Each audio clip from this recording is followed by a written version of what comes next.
correctly, that was Tim Curry. Mm-hmm. You know, who eventually has left us for the one place not yet corrupted by capitalism. Spies!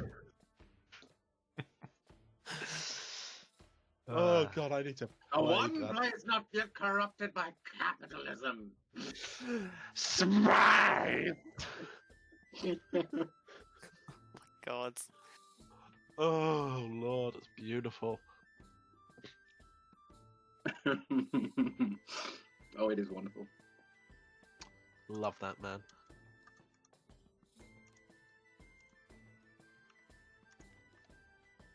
Right. Oh no, Sudz has noise! That says So does noise. Chris. What? Sudz has noise. Yeah, I think he has the noisy family.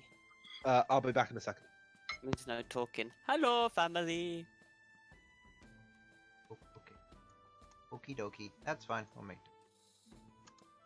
That's right. Today I'm gonna play Sudz. That's not at all how. No. Oh damn. Not allowed to just play somebody else's character just because they have to mute themselves. I wasn't gonna play someone's character. I was gonna let Sudz put into the comments what he wants to do, and then I'll pretend to be Sudz. America. America! Sorry, Sudz. I can't help it. Whoops. Eat lava bombs. You They can sound- help it, you just choose not to. Shh. No, I can't. My mouth goes, and then my brain thinks. It's a problem. I think. Oh, maybe it's not. No, it probably is. Probably. Maybe. Who knows? Possibly. Let me contemplate. Potentially. Potentially. It could be. Who knows? Who knows? When I grow up, I want to be a pain in the ass. Well done, Jamie. You are. Yeah. Hello, stream. Oh, I stream.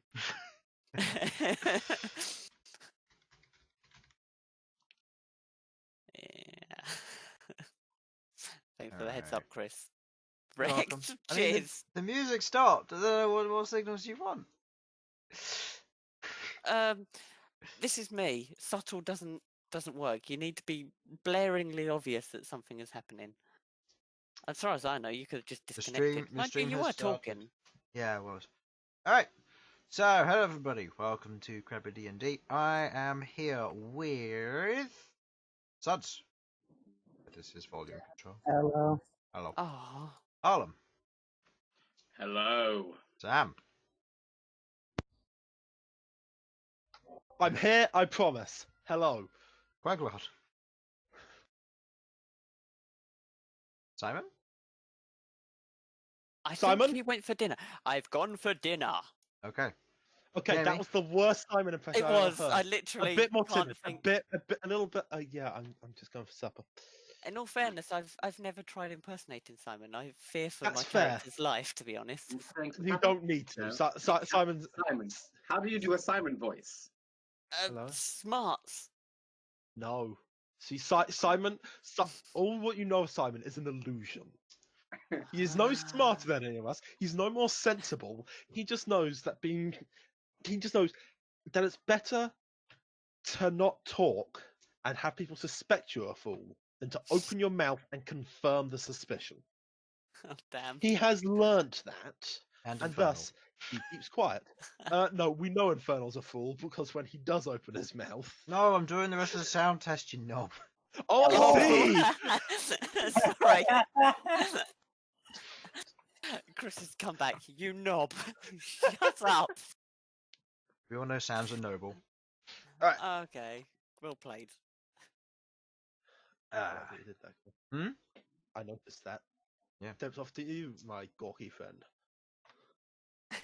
It's like when we were asking what's the currency of Macedonia, and I ended up saying teeth. Yeah, I did notice that. I decided not to. Oh god. To encourage. All right, who's playing the orcs? That would be the Macedonians. I Alright. would love to play Oh. orcs. But Because of then all the again, looting. Going for looting. Orcs are Going all for football hooligans. You can't convince me otherwise. Alright. So, yes, I am here with my players to play D&D. User announcements, thank you to Sasha for the artwork. Thank you to Tabletop Audio for the free sound, music, and other stuff. Combat maps were made on Dungeon Pit Studio. Non-combat maps were made on Incarnate.com. Usual stuff, go and find that stuff in the description below. Or wherever I put it, I don't know. I'll put it somewhere. We'll see. Nice. There will be a split second in the recording where there will be a single frame. a single frame with the links on it, and then Yeah, it's but gone. you have to type them in. Mm. Oh my god. So mean. No, I do actually have the interactable links below in the description, so that's always good to check that stuff out. Anyway, so I believe that's all my announcements. So shall we begin? Sure. Last Never. session, a party of adventurers. Elsyan, Queglod, Sasha, Malcom, Bern, and Rook were in Golodon, enjoying the festival when they decided they would sign up for an arena fight. And so they did. With 100 gold per person paid, the party otherwise entered into the arena, deciding to overcome various challenges and creatures. They knew full well that they would ultimately win, and this was just a cheap way of getting some easy cash. But otherwise, this was a little bit of a fun event, a de-stressor, for the most part. With the party going up against various creatures of different designs, from an Ultiarg to Displacer Beasts, and then finally Elementals for both of them. The two teams, as they stood, Magnificent Threesome, Sasha, Elsyan, and Malcom, and Short, Dead, and Horny, the Queglod, Bern, and Rook. With their little adventure taking place in the arena, the teams ultimately all won, watched and witnessed what happened, earning themselves some cash before leaving. On their way out, as they walked down the street, Bern and Sasha felt a strange sensation, as something mysterious was about to happen. Bern, instinctively realizing what was going on, went to call for the rest of his party, as Sasha proceeded to disappear, as Sasha entered into the tent of the soothsayer. With her reading taken, she exits the tent now. The rest of you otherwise waiting along the road, looking around for where Sasha might be. And like a moment of desync and bad ping, you watch as Sasha appears slightly further down the road before she begins the running animation. A few seconds later, she appears right in front of the rest of your group, now standing there, otherwise complete, and back with the rest of you.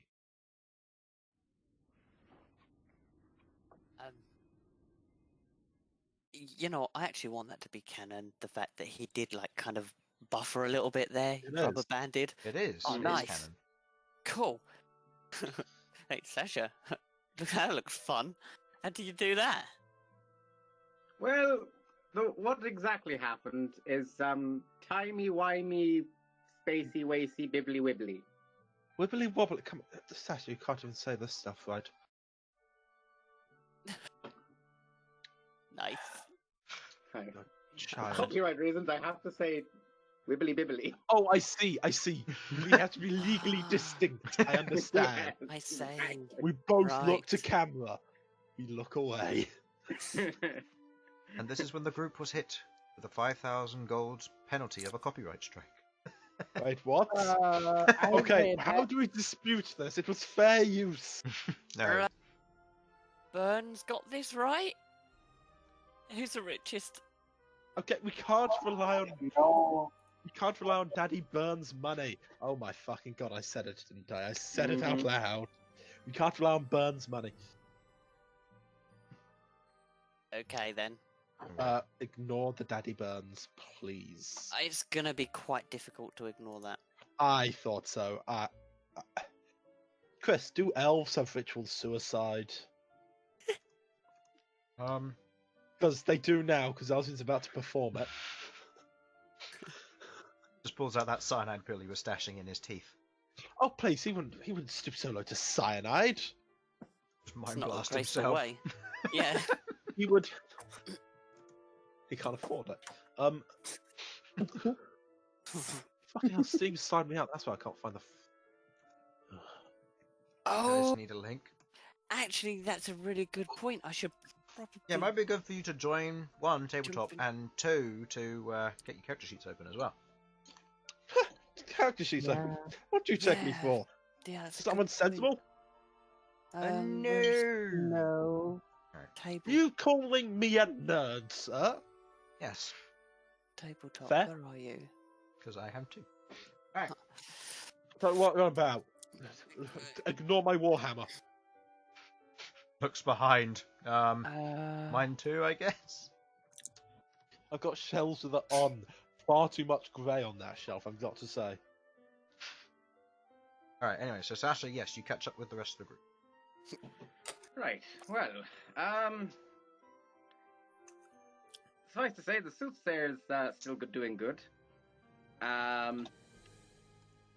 To Rook. You know those bits of amber you've been seeing in Promethean flames and thingamajiggies? yeah. Turns out those are what we need to open up for the Divine Forge of Aturan, which is where my hammer is and your crucible is. So... Oh. Okay. So... Yay? My crucible? Yes, the crucible made by your ancestor for Aturan. Oh. I don't remember this. I may have written a note down. Somewhere. Oh, fuck me. Yes, I know completely what you're talking about. Oh, that's amazing. Okay, did you get any idea of where the hang on, he's buffering. Give me a sec. There we go. The amber could be? Did it give you any ideas or a name of what it is? Well, it didn't give me a name. However, you already know where it is, because remember it's with the Durgan. One's with a dragon, one's in a mountain, but I didn't know if it gave it any more specific details Well, of location. I've Well, got the dragon is within the mountain. Yeah, If it's it's the within same the mountain, and you know we might be able to. You said these Church of Steel people. Your granddad worked for them or something, or whatever, whoever it was. Someone who works or runs a church of steel, I think, without trying to finding all my notes, because you know this is brain power now. In Rust Town is where I will find a person who was linked to my granddad because she was in his party, and she might have some knowledge into where he went to find the dragon. Right. Bam. Well, then let's talk to her. Well, she's in Rust Town, and we're still here for the thingy. We've got No, drinks. but we're to do. going to Rust Town. Oh We've yeah, got drinks. after, We got axes to eat. and we You have know, access salted to eat. axes. Access. I must have gotten really drunk. Axes? Yeah, You know Elsie, those you said you little wanted to eat sausage my axe axe. thingies? I did not want to eat your axe. I forget stuff. I'm not. No. He said he wanted to gobble your sausage. Oh, I do remember the sauce axes. Yeah. Wait You're a minute. welcome, everyone. You're welcome. Harlan and I just did a bit. I thank you. We're here till We Tuesday. we'll take the money. We'll take the fame. Please stop throwing panties at us, everyone. Actually, no, keep going. Okay, not those ones. Those are not good. These off throw we go. clean ones. Continuing onwards. Apologies, Wes. I thought that both Elsyan and Sasha have these mental breakdowns now and then. Yeah. I like to think it's because you two are like shipped somehow, that you just have this mental link at random times of random stuff like that. It's my fucking mother. Yeah, we'll blame her. Okay, I do. Perfect. She is an incredible bitch. Massively so. Hmm. But at least she's not a dwarf. I mean, she's not an elf either, is she? Oh, she is. Not really. I mean, she is. Yeah, but not really, though. True. But hey, one thing we can't It's about the same way as Bern's a human.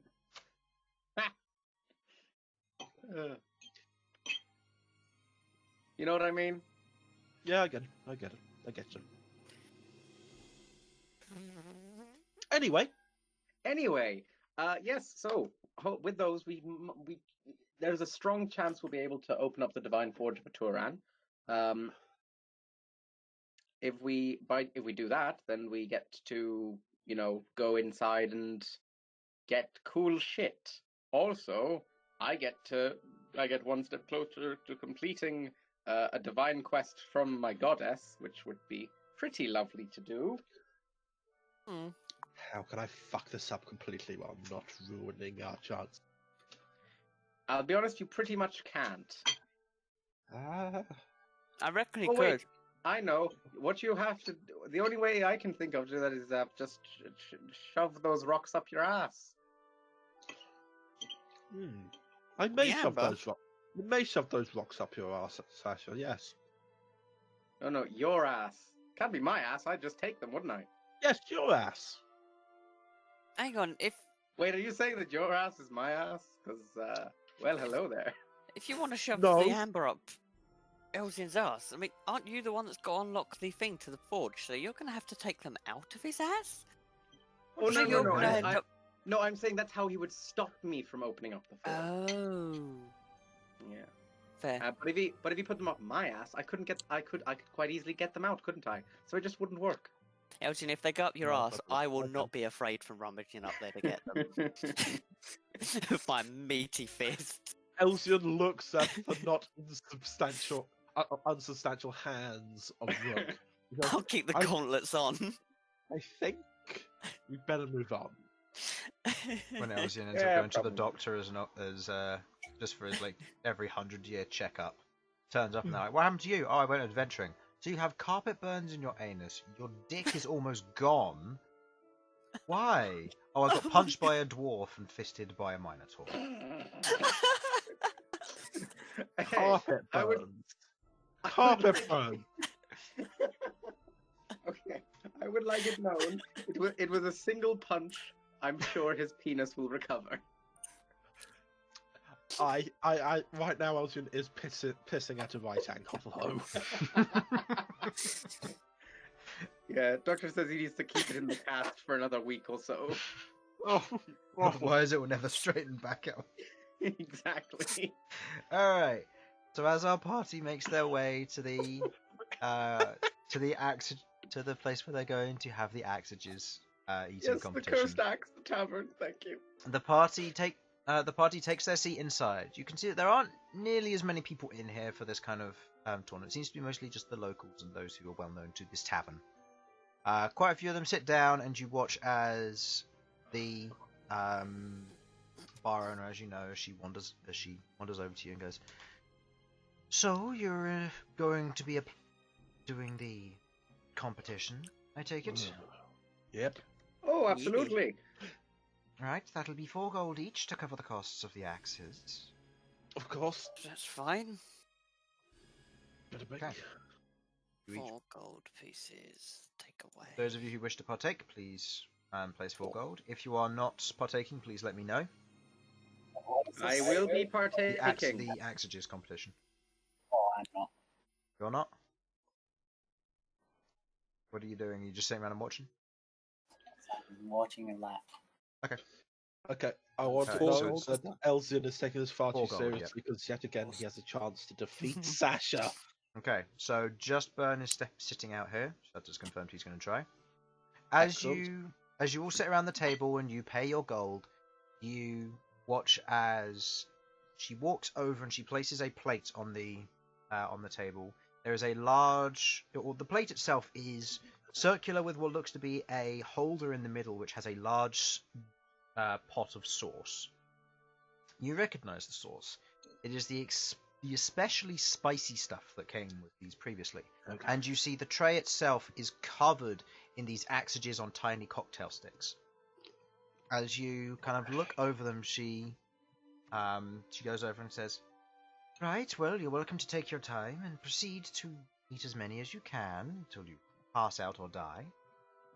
And otherwise, have at it. One who eats the most gets the trophy at the end of the day." Oh, let's go. Okay. Let's go. Going through the What first did I- ones, I would like everyone to make me a Constitution saving throw with disadvantage unless you have fire resistance. Oh fuck! I would have. If I changed my psychic focus and known this was happening, I could have had that. Okay, Sasha, you have advantage, Malcolm, because you have fire resistance as a keeper. My lowest was 21, so My lowest was Yeah. 18. Wait, you have fire resistance? I don't have I disadvantage. Oh, sorry, I said that wrong. Advantage if you have fire resistance. Sorry, and regular roll for others. Oh well, Oh, I rolled with a okay. disadvantage and still got 21, so that'll do me. Okay. I got my 18. I'll stick with it. Okay, fair enough. Okay. So, Bern, you weren't partaking, were you? Oh, I could have still done. No. Okay, so Sasha, you have a +4, so that puts you at 20. Malcolm, I believe you're fine. That's a 17 on you, naturally. Rook, you got 21, you said? Yeah, hang on, what was it? Was Con it a save. con? Yeah. Yeah, 21. Queglod? 15. 15, and Elsyan? 18. Okay. Going through them, you all manage to eat your first couple rounds of axages. As you get through, they're nice, but they are spicy. They're something which none of you are particularly used to. But you're getting through them. They're nice. Having them in small quantities is handleable. Having them in larger quantities is a little bit more difficult. Those with fire resistance are naturally more tolerant to the spice in this situation as they begin to eat them down, the meaty flavours mixing with kind of the darker, spicy and slightly sweet sauce that goes with it. As you proceed to go through the next one, I'd like everyone to roll me a regular roll here, please. Those with fire resistance do not get anything. It's just one flat regular roll. Sasha, that is 25. a 9 plus what? Plus 4, isn't it? 5. 5. Plus 5. Plus 5, Um, take you to 14. Malcolm? 5. Okay. Rook? 25. Elsyan? 19. Queglod? 12. Okay. Queglod and Malcolm, as the two of you are sat there, you proceed to eat, but it's getting a bit too spicy for you and a bit too hot. As you sit down, you proceed to eat, but you slow down and you gracefully bow out of the competition rather than passing out or anything else, as the heat is getting too much for you. Alternatively, you can power on, but you will have disadvantage from here on out. Yep, I'm powering on. No, I'll bow out. Okay, Queglod bows out, but you enjoyed your meal. Coming with it as you gracefully bow out, you have brought to you a glass of water and a glass of milk to go with, as well as a little bit of a free meal just to go with. And as you're kind of sat there watching, you kind of raise your hand, get a few drinks as well around for the table. On the house, given the competition. Okay, those who are still participating, go ahead and give me a regular roll. Malcolm, of course, you have disadvantage. Okay. Sasha, that is with a +5, 18. Oh, come on. I got Okay. 17. Come now. Is that an 18 plus 5 or with That's a the 5, 13 plus 5. Okay. Oh. 21. Rook? 17. 17, and yeah. With the natural 2, you sit there, you don't bow out, you try to power on through, but it's a bit too much, as you're going to feel it in the morning. From which end, you don't know, but the spicy sauce hits you a bit too hard. Where you come from, the Barrenlands, you don't tend to have too much spice. A lot of it goes with typical meat and otherwise just natural flavouring, but not hot spicy. Hot spicy is something typically more dwarves do. Other races that are otherwise a little bit sadistic in pain.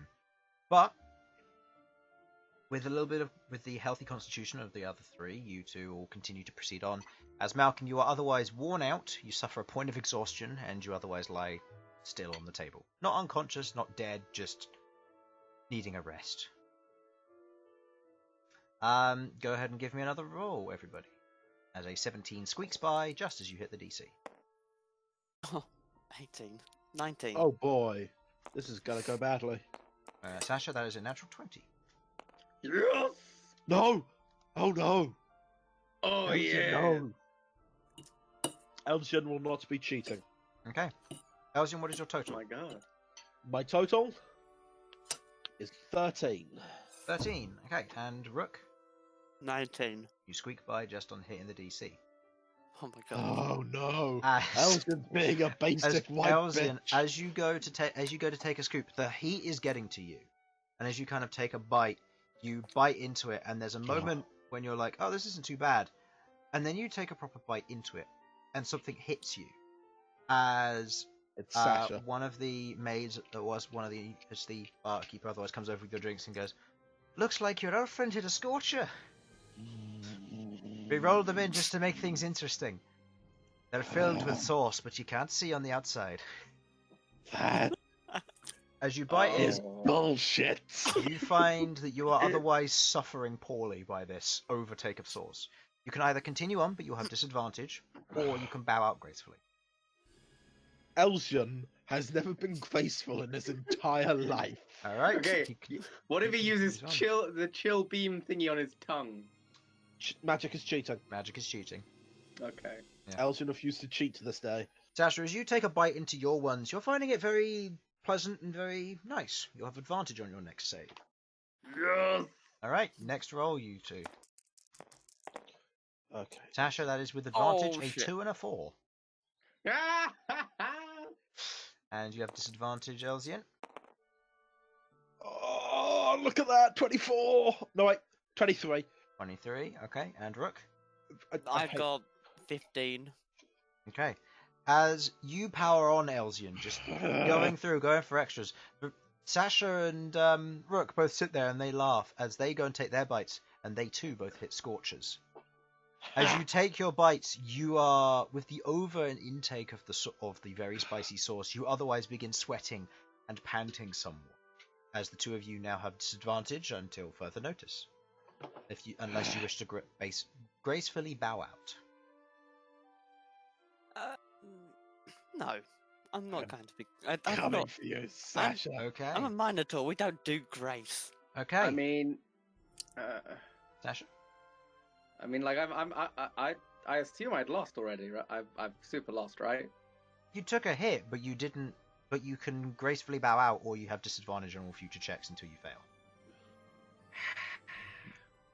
So effectively, we have one life, but we're fucked during that second life.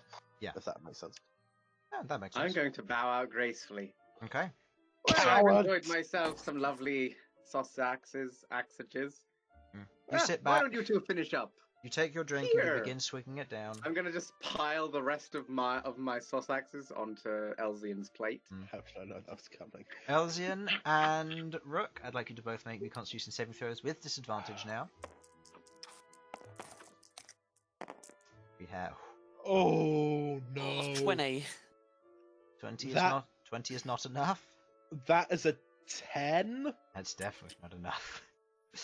As the two Still of you beats sit there, Sasha. you continue to eat through.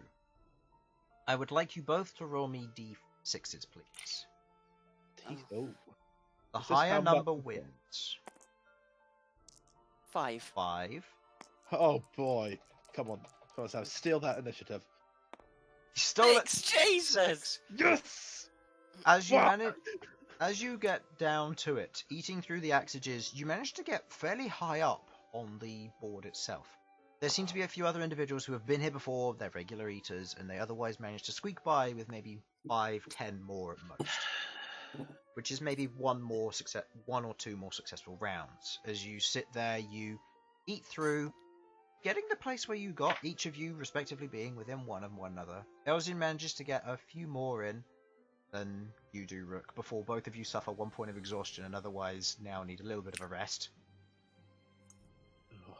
And the two of you both got fairly high up there. You're treated to drinks, small meals to otherwise treat yourselves, as you all proceed to enjoy the rest of it, sat there and drinking. You do have the rest of the day. You have about 6 hours before you usually go to sleep at this point. Milk. So, is there anything you'd wish to do for the rest of the day? You're all able to do Is stuff. there a drinking competition still? There Like is. we could do the pub crawl. Yes. Oh, Okay. why not? Okay. My head hurts, but I need drink. Does Wait, everybody wish actually- to participate in the pub crawl, or actually, is there anybody no. who wishes to bow out? of that? I am bowing out because I want to go and see if is it still like a time when shops would be open or Oh yeah. You're maybe at 2 p.m., so shops will be open for a good okay. while. I'm gonna be looking around for a bookstore or bookshop or any place where I might be able to find lots of information. Maybe a school or something. Okay. Wandering around during the festival time. I'll go look.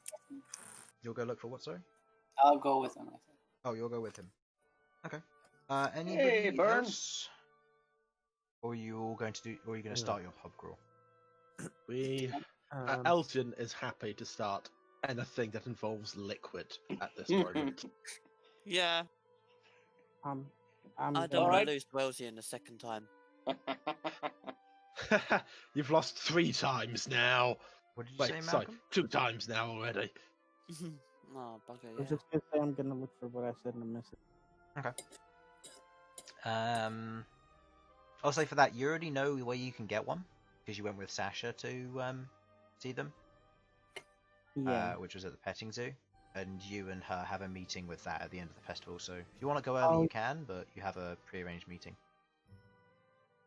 Well, I'm just want to see if there's anything that might catch my eye. Okay. So you go and browse the stables. Okay. Anybody else doing anything separate, or do we have Rook, Queglod, and Elsyan all going on a pub crawl? Yes. Yes, I think. Yeah. Pop, pop, pop, pop, pop, pop, Okay. pop, pop. As the three of you proceed to go through a pub crawl, going to the various pubs, having drinks, and declaring to each of you that you're all going to kind of reconvene at the tavern where you'll be having your drinks. You go through, you drink, you explore the town, and otherwise move around the area. Not doing anything too adventurous, but moving around and doing what needs to be done here and there. While this is taking place, Malcolm, you head to the mount store, and as you get there, you are welcomed by Wolf, as you know her. She welcomes you, and you ask to see the various mounts, and you're taken by another individual to see all of them. There's a mix of direwolves, horses, the ox that you saw before, as well as the various hunting dogs. But the things which you were told that will be getting prepared for you, so that you'd be able to look at them at the end of tomorrow, you see that they are beginning to be moved into one of the enclosures. Is a small group of salamanders. They range from various ages. You see some which are maybe only a couple years old, same as yours, and they're otherwise very small, baby ones that would be used to heat cooking hobs or to warm your feet at night, potentially cause a house fire, who knows. And then there are the other ones, the larger ones that stand about 25 years old, and they're fairly old. They'll go for another maybe 10, 15 years before they eventually capsize. But otherwise, you see a little bit of variety of that. All of them seem to be fire-based salamanders, but they otherwise wander around, being very relatively friendly.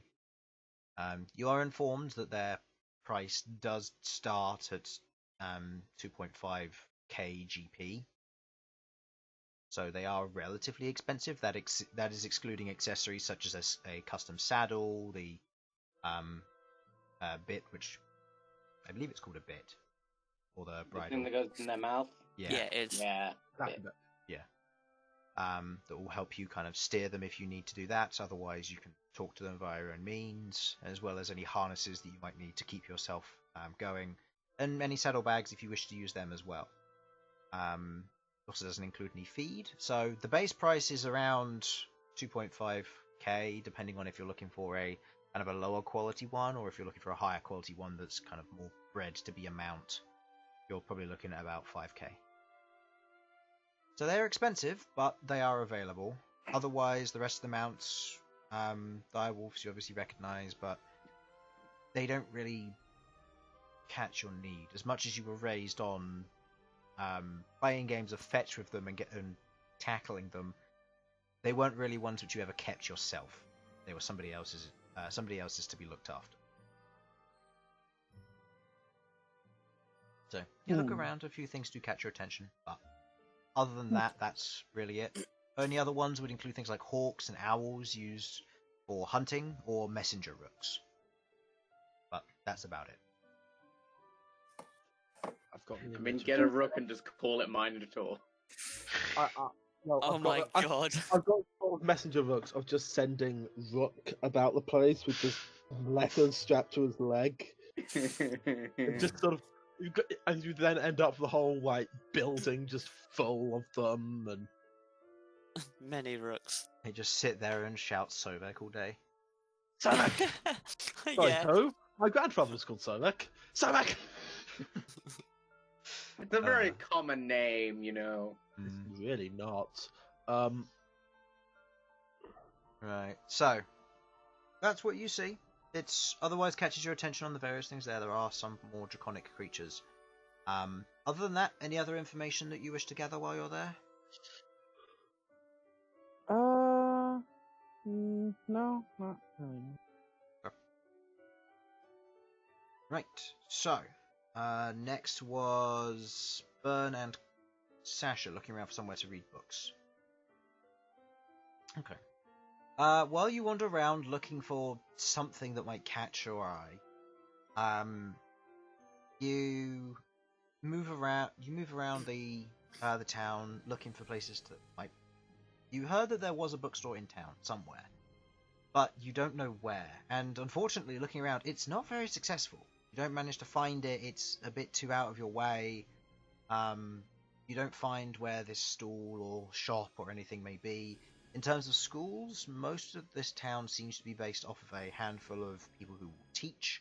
Otherwise, it's more practical work, smithing and forging that's been brought up in families or groups, or natural tutors and teachers that you'd otherwise pay for, as you saw Elsyan getting taught how to blacksmith.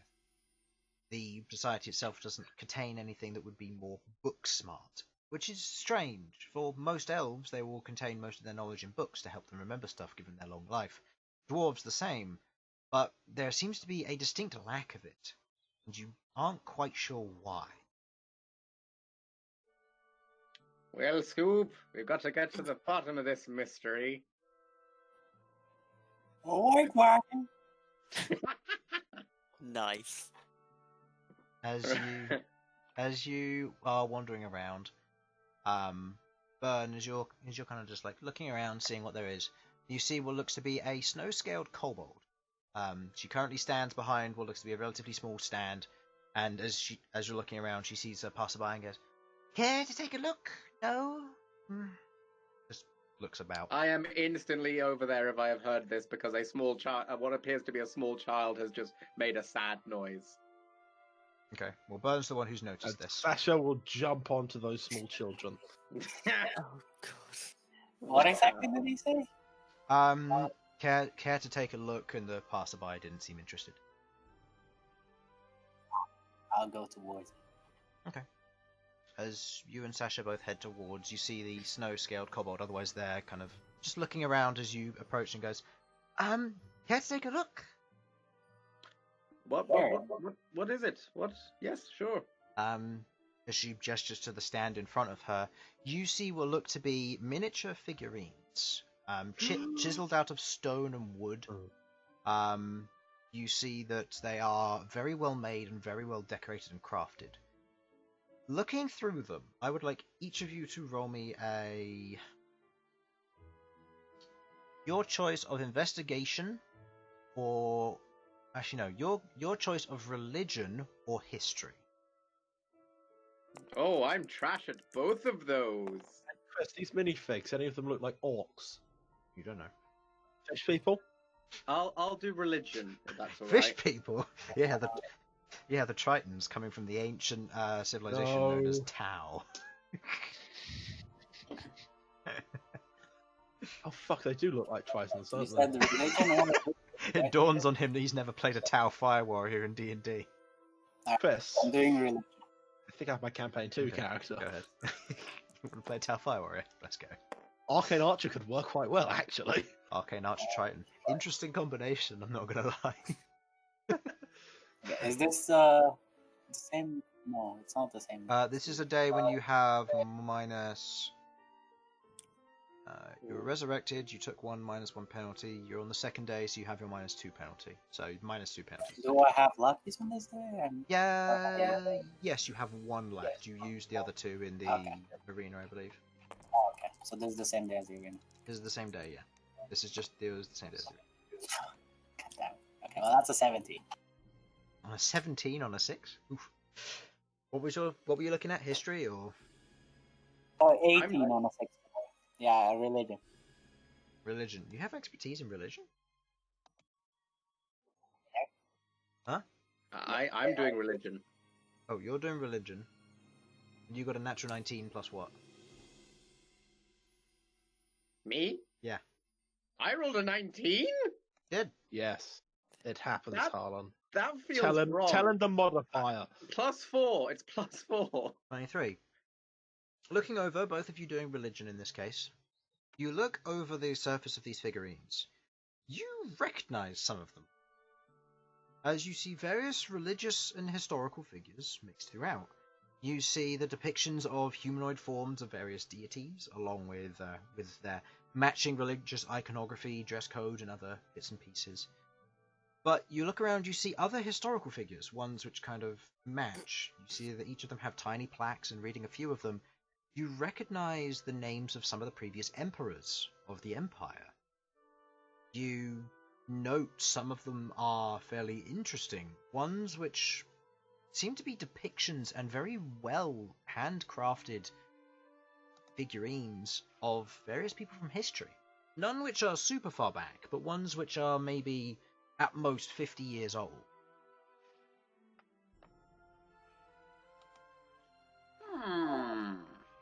Did you make all of these? Yes, I did. I learnt from my sister. We did some big carving together while I was younger, and I thought I'd come to Golodon and try and sell some. You said this guy looks like a child, right? It's a snow scale kobold. You don't know how old they are, Oh, okay. unless you wish to try and make an insight check. No, I didn't hear it was a kobold. Yeah. I heard Sasha go, this guy's a child. I was like, No. Look, all kobold are children to me. They're shorter than I am. That means they're a child. Do you see Queglod as a child? Queglod's a child? No, Queglod is an exception to the rule and should not be counted. Queglod's an outlier. Nice. Yeah, that makes sense, honestly. I love how we've Queglod got is an entire party terrified of Queglod, even though many of us could probably take her in a fight. Oh, easily. Unless she but rolls all somehow natural that- 20s and 10s on her critical hit dice. And then you're all screwed. Well, yeah. Chances are we fight her. That would be the one time. One shot because of the Elsyan. Oh no.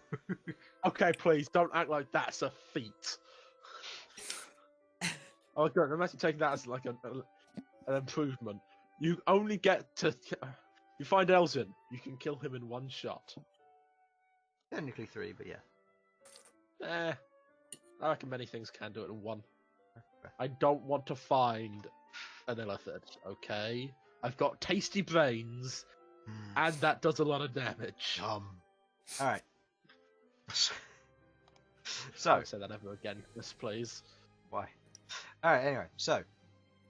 You look around the figurines, you recognize a few of them. Any of Aturam? There seems to be a female dragonborn that has been drawn in the depiction of a Turan.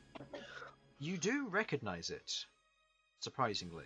This was the form that she took during one of your first dreams. Oh, was that the one when I died the first time? Yes. Like what? Oh, I remembered Wait, that. Sasha, That- died? Yeah. Only you all once. died. We all died once, remember? With Oh, in the arena. Senor Yeah. Scorpi penis. I was not there, but yes. I mean, one of you was. One of your alter egos. Yep. How much for this one here, by the way? That one would be 15 gold. Okay. Could you tell me a little bit about it? As we, you know, tell me a little bit about it. But I'm definitely buying it. She picks Just up and wanna gives know it a more. look.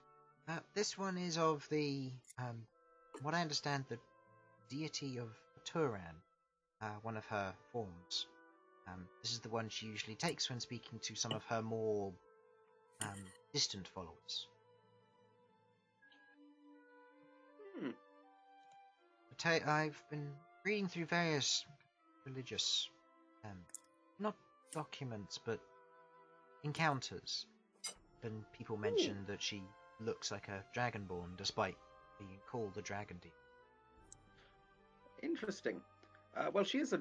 I studied it a little bit, and I know that she can appear in both forms. Well, might even be able to appear as any race she likes. Humanoids are a little bit easier to make. I suppose that's the way with deities, though, isn't it?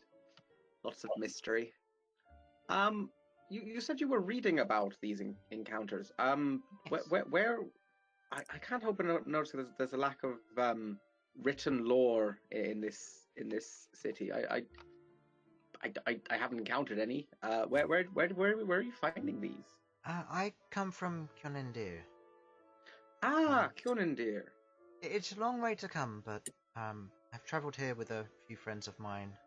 They were moving on to Rusttown and heading over to Frostendra, so I'll be making my way home soon with one of the packs of travellers.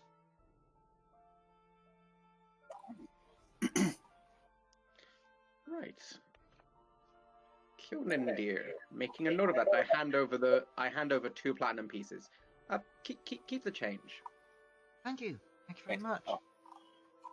I have the teleportation circle today. I can take her there right now. Do you want to walk there? Do any of the statues stand out to me? Looking around, you don't seem to see any that otherwise catch your attention. And as you're kind of looking around, you look through them, and then you see one that's rather peculiar. You've seen him in a vision before, crafting your spear. The what? Crafting your spear. Oh. As you see, Does he have a label? No.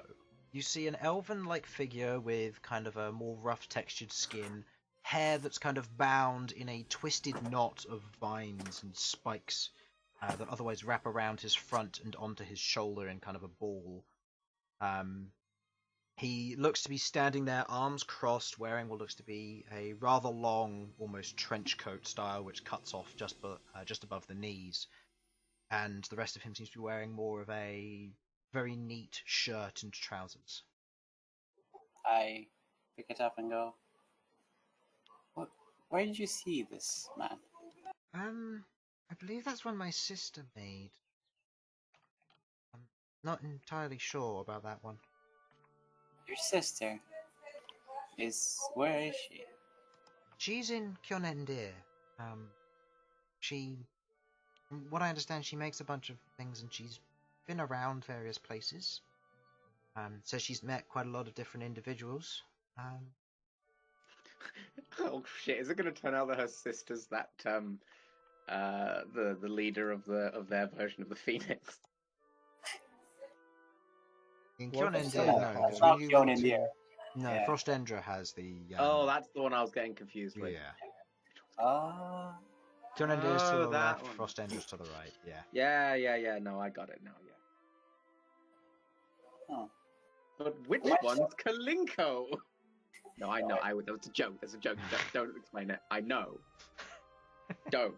Do you Tells though? you. Hello. How can I find your sister in Kjonendir? Our father runs a potions shop. Potion seller? He dabbles in alchemy quite a lot. Our mother works on transmutation magic. We mostly work with the materials we're given that create. And we make these. Apparently we have a knack for turning objects into sculptures. Does it have a name? The shop. you mean? Yes. Mostly my dad's just freeform. He usually sells them in the market when he can. He's fairly well known. Can I get his name? Yes, his name's Marcus Brickle. Marcus what? Marcus Brickle. I'm Helen, by the way. You're Helen. what? Helen Brickle. Hello. Pleasure to meet you. Make your acquaintance, Helen. Yes, I will buy this. How much is it? That one, as it hasn't got a name, that one is 10 gold pieces. Let me check my character sheet and how I can round up my gold. Whilst he's looking in his purse, I'm just going to lean over and whisper. Alright, I'll give him 45 gold pieces. So I I'm can just gonna have whisper. exactly 400. Are you giving her 45? Yes. That's a lot more than I'd expected. Do you I want any know others? this person. That is why. Oh, do you want any others with that, or? I take a look. I don't assume any of others. Looking over them, none of them grab your attention, but you do recognize quite a few of them from different religious groups. Quite a lot of the deities you've heard of, you see here. Is there a Raven Queen one there? There is, yes. The Raven Queen one is very well carved. I'm tapping Bern and pointing. I'm tapping Bern and pointing. Buy it.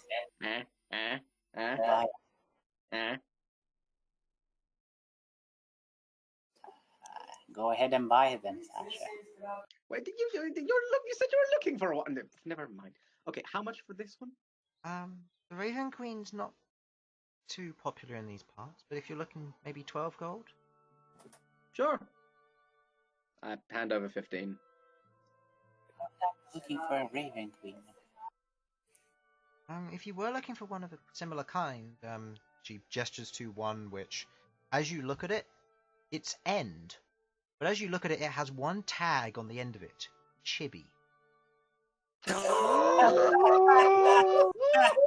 Oh, you got to get it.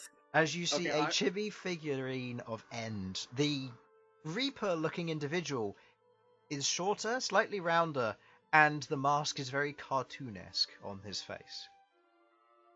Alright, look, I bought 2. You better fucking buy this one. I'll take it.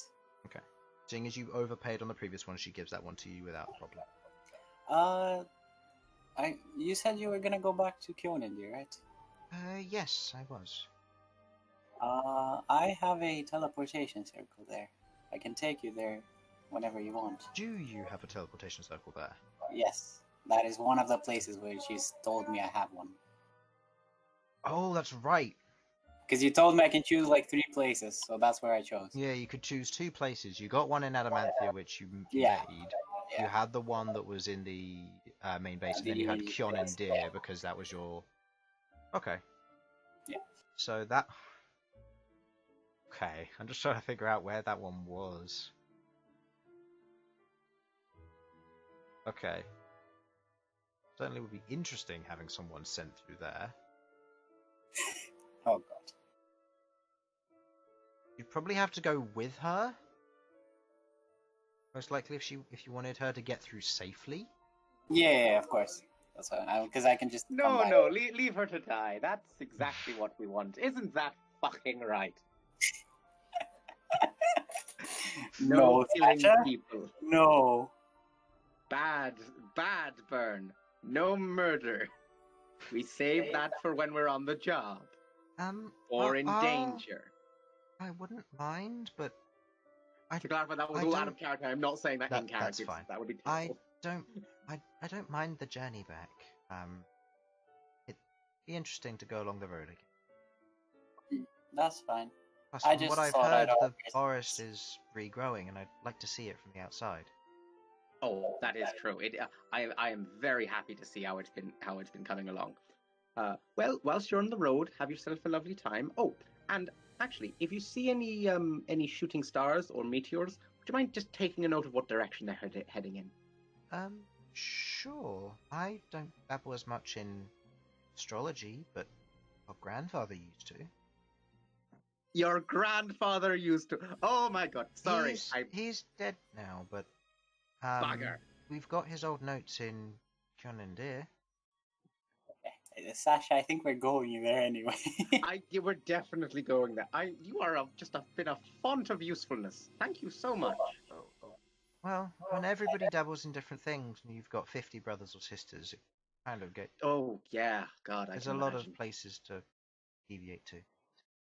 Well, I thought I'd offer to teleport there because I could have met your sister and asked her about the statue. But if you want to enjoy the view. If you want, but she might not be there. She does travel like me. She doesn't go as far, but she does head to the northern reaches to the dragon fortresses. Okay. That's fine. Thank you for your time, and we shall see you later. You're welcome. Have a nice day. Bye-bye. Safe journey. Thank you. Bye. What You. a nice kobold. You otherwise head off, venturing around the rest of the place. You don't find anywhere of interest for books, but you do eventually reach the tavern where the rest of you proceed in your drinking competition. Alright, back to it. Con saves, people. If you wish to partake in this drinking competition, you otherwise sit down. The tavern is packed. You otherwise have to take a few seats from elsewhere and do your best to make up a table. As you sit down and proceed to grab your drinks, those of you who will partake, please go ahead and roll me a Constitution saving throw. If you have resistance to poison, you may go ahead and roll with advantage for the first roll. Chris, Mhm. in the time it's been, could I say I've changed my psychic focus to be the one that gives me resistance to stuff? Yeah, that's fine. I I mean, you can do that as a bonus action, so... Oh shit, yeah, you're right. Should have done that last time. Oh well. Oh, That's fine. yeah, So, I think I've done it close advantage for those with resistance to poison who wish to partake. Everybody who wishes to partake, this is 1 gold piece for the full night. This will include a little bit of food, this will include gold. Or drinks as well. Shit, Chris, there's a dice that's disappeared. Oh, yes! It was a 4, I dropped it, it rolled to a 20, I'll allow it, it's the first round. I don't care. I'm taking it, Chris. Okay, Sasha, that's a 15 with your +5. That takes you to 20. Bern, are you Wait, partaking? I thought I wasn't even here yet. No, you're at the tavern now. Oh, we got back in time? Oh, Jesus. Yeah, Okay. everybody gets to the tavern in time. It's just some of our party members have an increased starting DC because they drank earlier on. I think I might take it easy since I still have a -2. Okay, so Malcom, did you partake? Yes. Total? 15. Alright. Elsyan, Rook, and Queglod. 18. Well, 28 plus that plus 5, so that's 33. Mine's Yeah. 28. Queglod? 18. 18. You're all fine as you all go through the first round, drinking up, you enjoy your drinks, and otherwise sit around, talking to one another, enjoying it. Some of you are already tipsy, but not too much that you can't still partake in a drinking competition. As you sit around and continue to enjoy your drinks, go ahead and roll me again. Those who would have resistance do lose their advantage, so just straight rolls now. worth it. 27. 21. Sasha got a 21. Malcom? Yes. 10. 10. And Queglod? 12. 12. As the two of you proceed to drink, the previous tournament bowing out was fairly useful, but you're finding that it's a little bit difficult today. Queglod, where you've been already drinking in the day, and Malcom, where you've been doing a lot of walking, sitting down and suddenly having an ale doesn't feel quite right.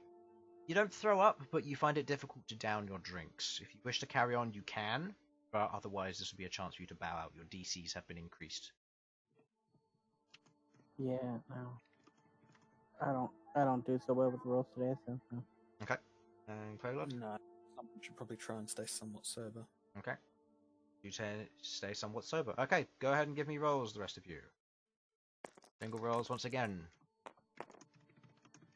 Sasha, that is a 15. Rook? 20. Oh, it's a 10 with your +5, sorry. So 15. Oh, 27. 20. And Rook? 20. Okay. You're all fine, going through your third round of drinks. You drink up, your drinks heartily, and you carry on pushing on into round 4. Go ahead and roll. Sasha, that's an 18 with your +5 is 23. Rook, 18? 18.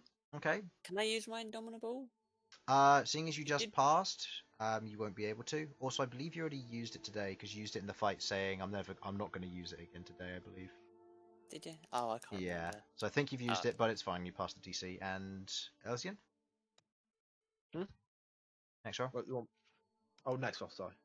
Yeah, that's fine. Blanking. That's 19. Okay, 19. So you passed that round as well as you all proceed to drink up. Oh.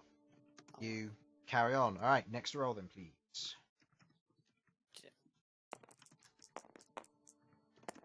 Sasha, that's a 21 total. You're good. 24. 20. Okay, all of you with your high cons proceed to drink through. At this point, the crowd's beginning to thin, but people are starting to come to your table as the three of you are drinking down. As people are just banging on tables, going chug, chug, chug, chug, chug. Go ahead and give me another con roll, please. My mother would be ashamed of me. God. Oh, 17, Sasha, that's 18. 17 plus 5, 22 for you. That is a God. 21, Chris. I'm going to keep going up by 1 each time. Okay. Oh my God. How much was yours? 18. 18. You have to bow out, unfortunately, as you unfortunately fail with the DC of 19, as you and Elsyan have previously drunk today, and your DC is too high. We haven't drunk today. You went Well, on a pub crawl. Oh, yeah. As you otherwise have to bow out, you're given a bucket. You feel unwell, you otherwise stagger to your room. As you travel back with, I'll say, Bern back to the tavern. Elsyan, go ahead and give me a con roll. Same with Sasha. Sasha, that's a natural 20. Elsyan, Jesus. that's a natural 1, Elsyan. As you sit there and you otherwise drink, as you drink down, there's a moment where you see Sasha. And Sasha's proceeding to drink down. She slams the cup on the table, and that jolt was enough. As you feel a ripple go through your belly, up your chest and into the back of your throat, before there's a moment where your cup refills, but not with just the alcohol from this drink. As it pours out of your mouth, out of your nose, and you feel the burning sensation of the alcohol from other taverns down, from the axages as it repeats on you. Not the spice again. And you begin to burn up, feeling really bad as you fail. Sasha, you have won. Do you wish to continue? Do you mean I've won the entire competition? You've or won the have I won- competition. You've made it to round 8. So you can go ahead and keep rolling if you want. If I roll and end up throwing up, do I then lose, or No, can I just... you still win. It's just setting a record and pride at this point. Yeah. Okay. Let's see how far this can go. One Okay. more round. Okay, well that's a 10 plus 5. That's not enough. As you as you go ahead and they pass and someone goes, "Do you want to continue?"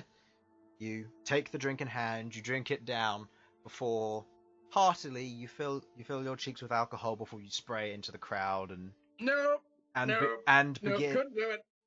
begins the spitting and not the spitting, the spraying of alcohol at one another, drinking it, holding it in their mouth, and slapping their cheeks to shoot it at one another as you create an absolute mess and mayhem in the tavern. But you win. You get your free meal. You receive 10 gold on the side as a part of the pot. I am so pissed right now. As some of you are drunk, Elsyan, you it was a stagger good back fight. home with the 3 able members who are not drunk. You are otherwise taken back home as you make your way back to the tavern. Sasha, I want to tell you, buddy. Mm-hmm. This whole shit wouldn't be the same without you. Thank you. And I want to say, same to you. I Good. wouldn't be the dwarf I am today, if it wasn't for you. Yeah, I too wouldn't be the dwarf I am, elf I am today. Dwarf. I said I'm a dwarf. Uh, I think we're both very clearly hanging off each other right now. Yes. Arms you around each are. other's shoulders. This is. Wow. I'm gonna regret this. But I just want to say to all of you, I love you guys. I love all of you. And I want you to know, that's not just the alcohol talking. That's the Sasha talking. As well as the alcohol. Okay. Oh. And as you are making your way back to your rooms, you lie down. You recover as you move into day 3 of the tournament or of the festival. Not really much else to do. You sit down, you rest, and you wake up the next morning. Some of you more tired than others, otherwise struggling. Bern, I believe you have a -1 now. If I got that wrong, you have a -2. Hope you're keeping track. As Sasha, Elsyan, and Rook, you do not feel too great being rather drunk. Malcom and Rook. Actually, no. Are any of you doubling up? Like, you're in your own rooms? I believe you were. Yes, I do believe we were. Think so. Yeah. I mean, I'm certain I definitely ended up in someone's room last night. Whether it was mine or not, who knows? I like the thought that both Sasha and Elsyan's drunk selves had a bright idea and went to each other's rooms.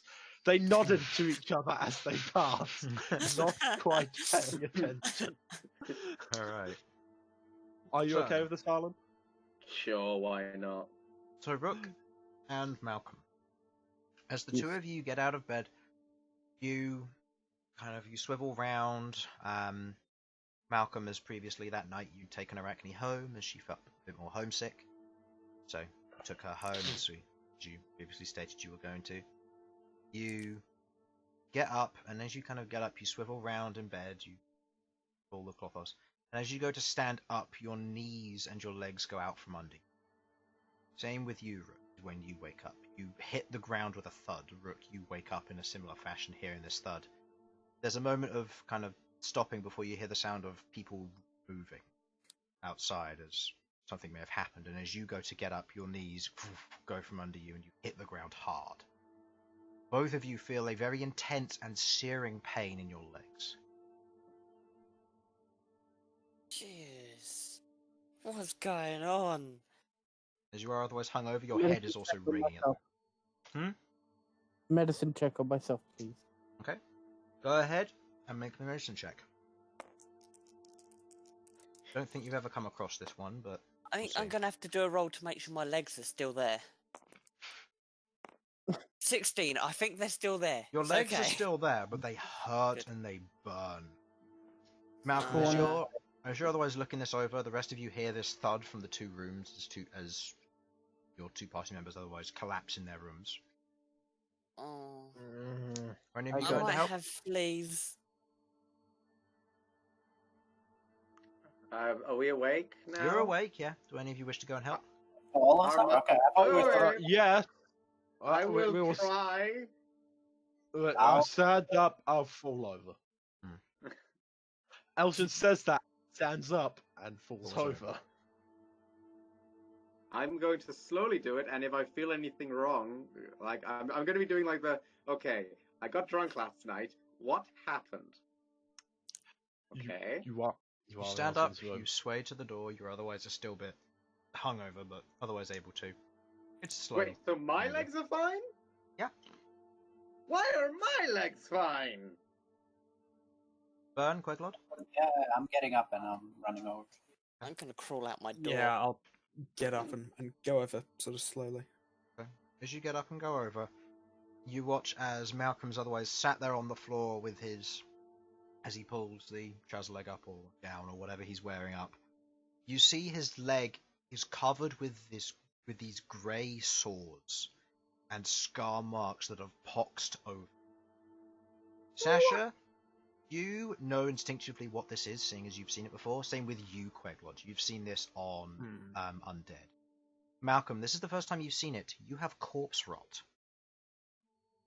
Nice. Oh. What? Corpse rot is a disease you otherwise inherit from being around dead bodies.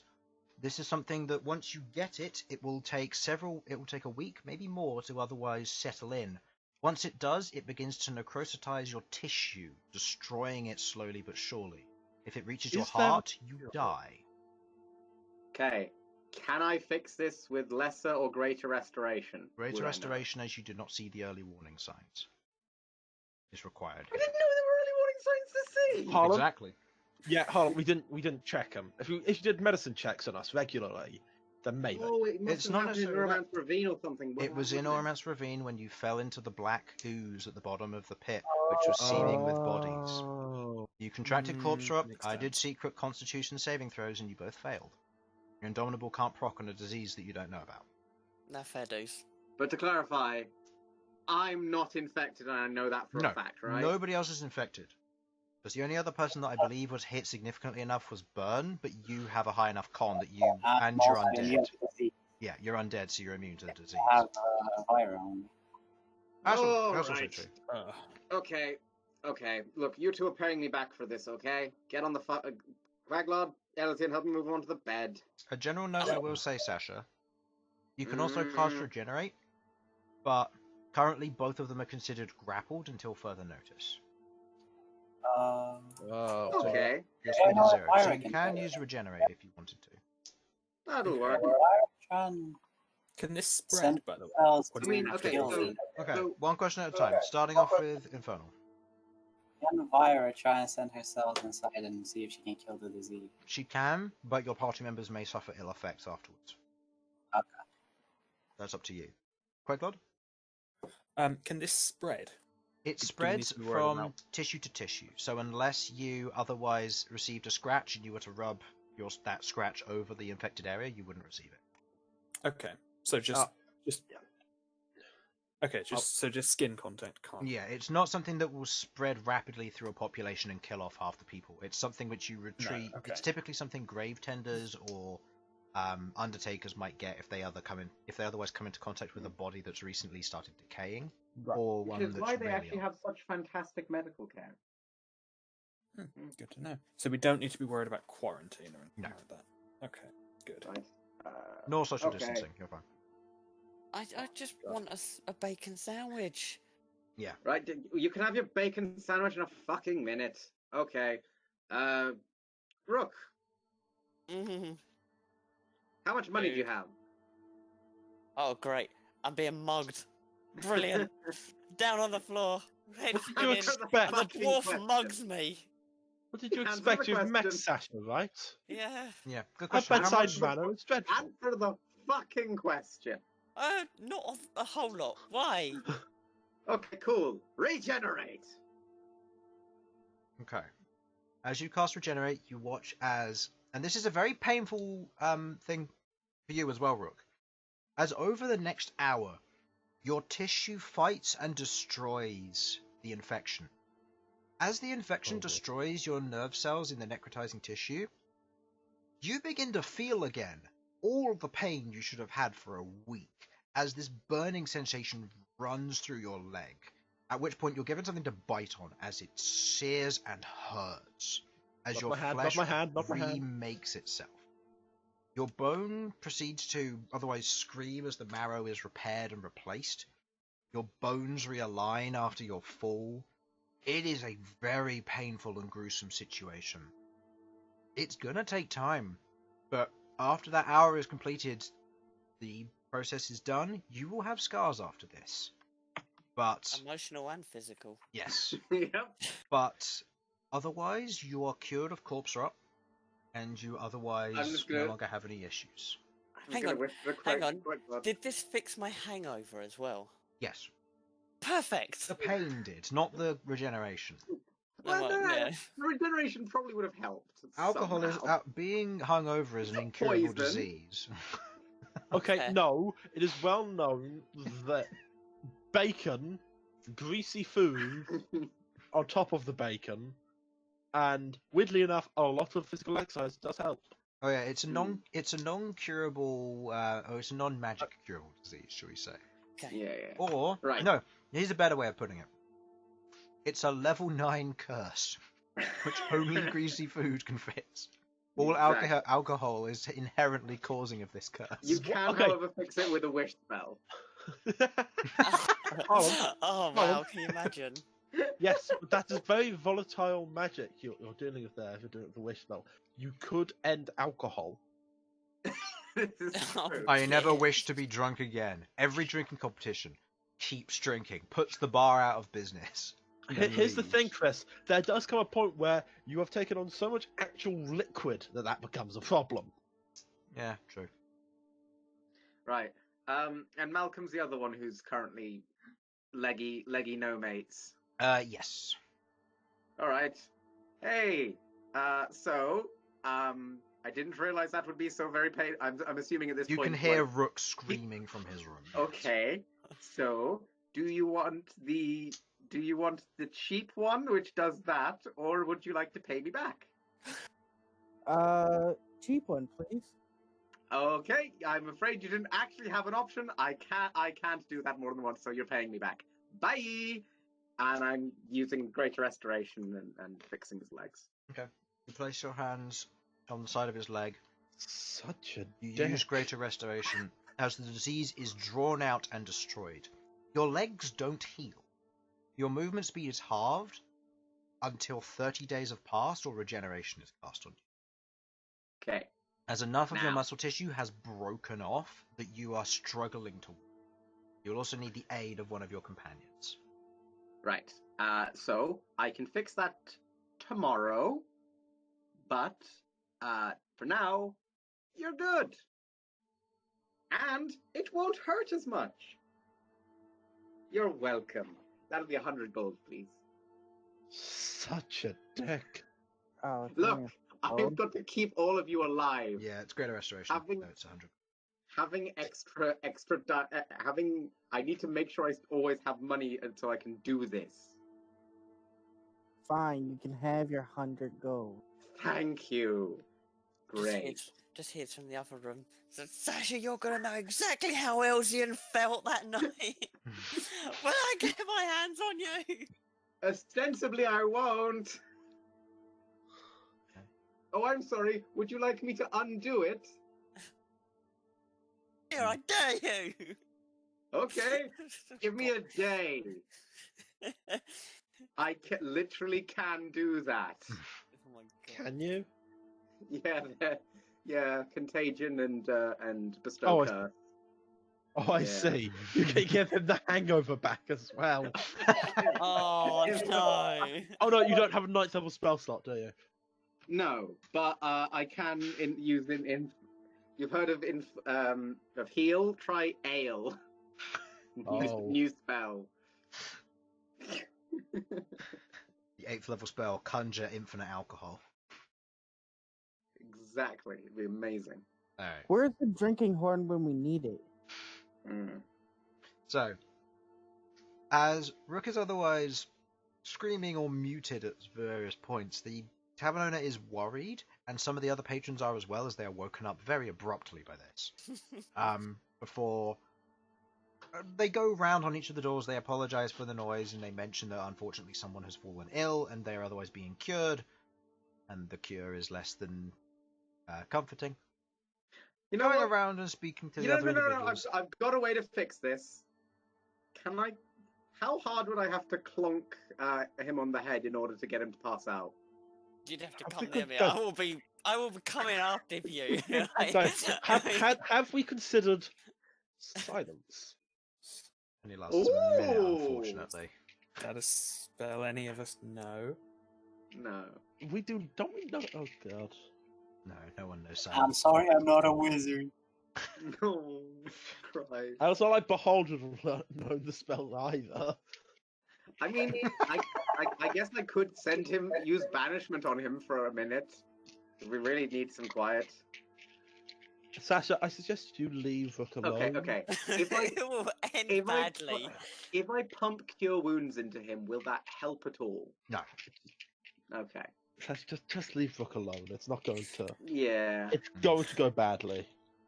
After the hour has passed and Rook has finished screaming, as Malcom is otherwise being helped around by I'll say one of you at this point, just helping carry him around as he's a bit unwell for now.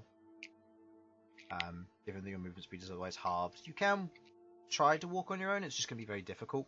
You're more likely to crawl rather than actually walk, given the state. But you do the best that you can. You do have a walking stick, so actually that might help. As you start your day, what would you like to do? Explore? Or do you have particular goals in mind? Sasha. Bacon sandwiches. I need so many bacon sandwiches. I want to see if I can find the soothsayer again. When is mine and Sasha's Meeting? I'll join him after the sandwiches. Either at the end of today or tomorrow morning. Your choice. Tomorrow morning I can fix you then. Don't worry. I mean, I can walk. Just gonna be slow. I'm not Fine. okay, fine. I just didn't want you to, hurt yourself or something. Fine. Well, look, I'm sorry. Ate by a purple worm. This is nothing. All right, yeah, you did. I forgot about that. God, we've been through some dumb shit. Okay, you know what? I think we should make it a thing where every time we go to a creepy dungeon place, we have a fucking checkup afterwards, because I do not want want anyone to go through this again. I mean, Least it's of all, Probably a smart policy. I agree. I need to learn medicine stuff. It could be worse. Could have gotten to your penis. That is true. If it gets to the penis, that's game over, man. No, might I as was well more just saying kill that you he at would that have point. felt that terrible pain all the way up his legs and down his shaft. Oh. Sasha would I not did have not need to hear that. Honestly, I think, Sasha, you would have had to run back to Adamantia and then keep running across the sea. Yeah, probably. Oh. It's fine. He's got the perfect protection. He just has to hide behind Rook's wife.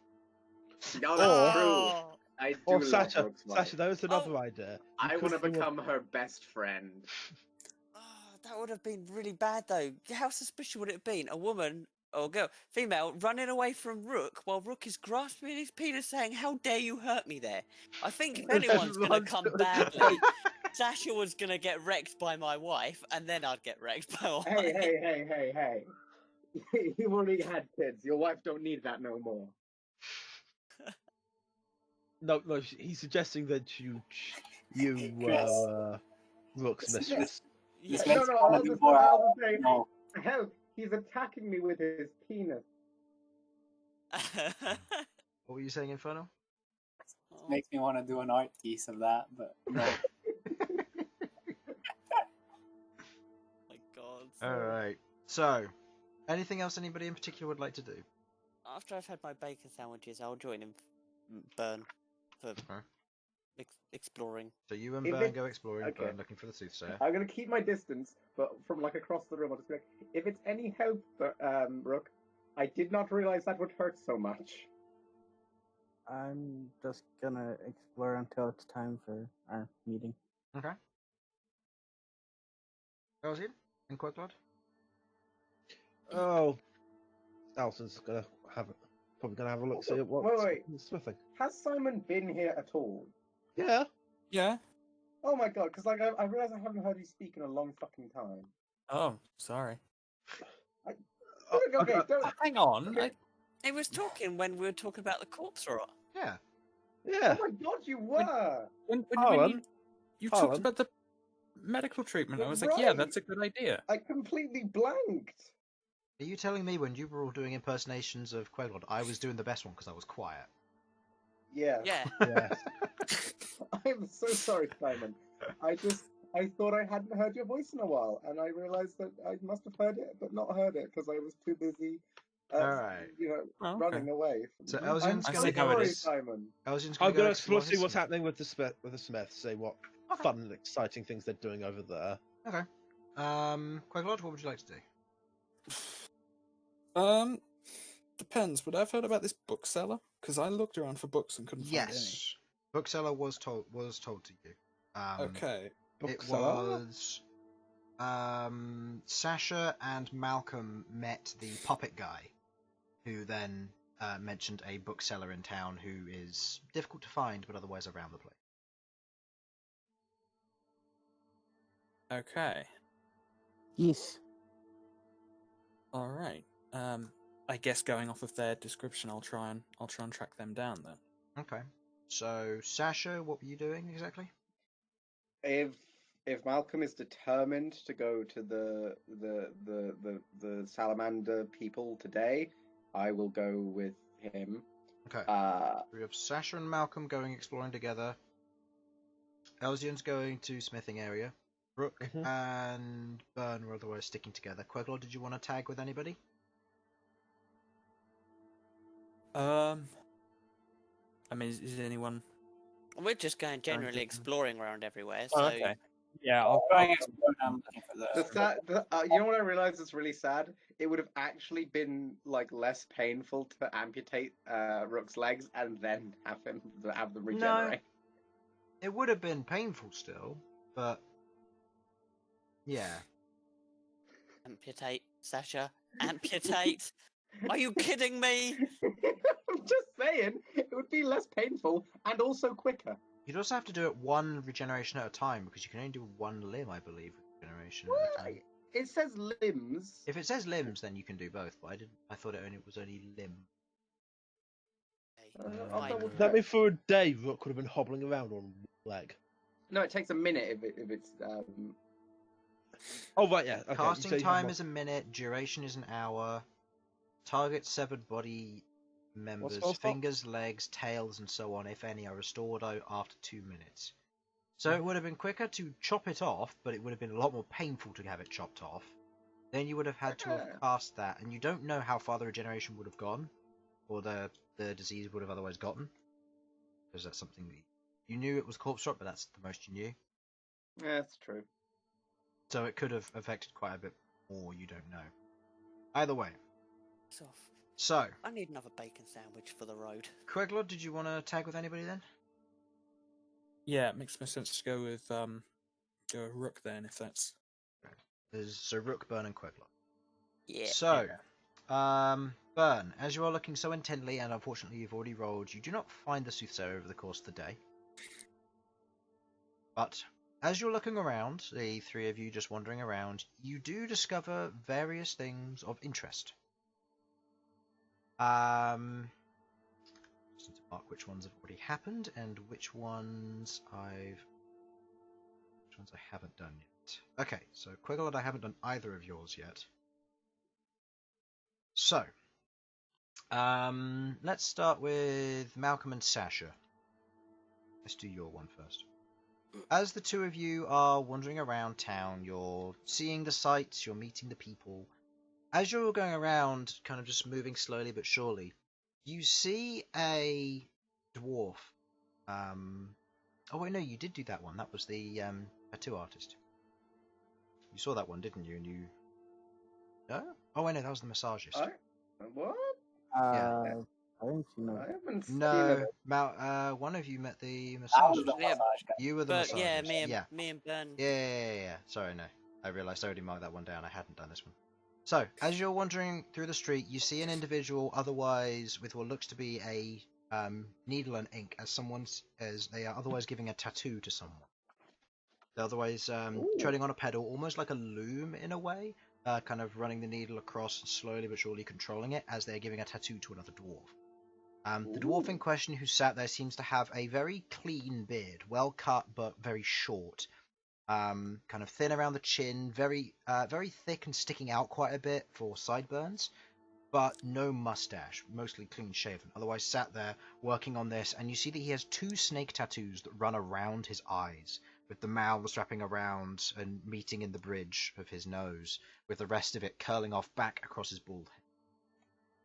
He sits there and proceeds to work on the individuals, and you see a elven figure, female, otherwise sat there, just legs crossed, otherwise reading a book and waiting, just sat next to him as he does his work. The dwarf who he's working on in question is otherwise kind of grunting here and there from pain, but that's about it. As they're just working together. The streets are a bit busy, but it's a bit quieter here in this particular part of town. Fuck, I want a tattoo. I kind of want one too. Yeah. I'm getting a tattoo. Get it on your legs.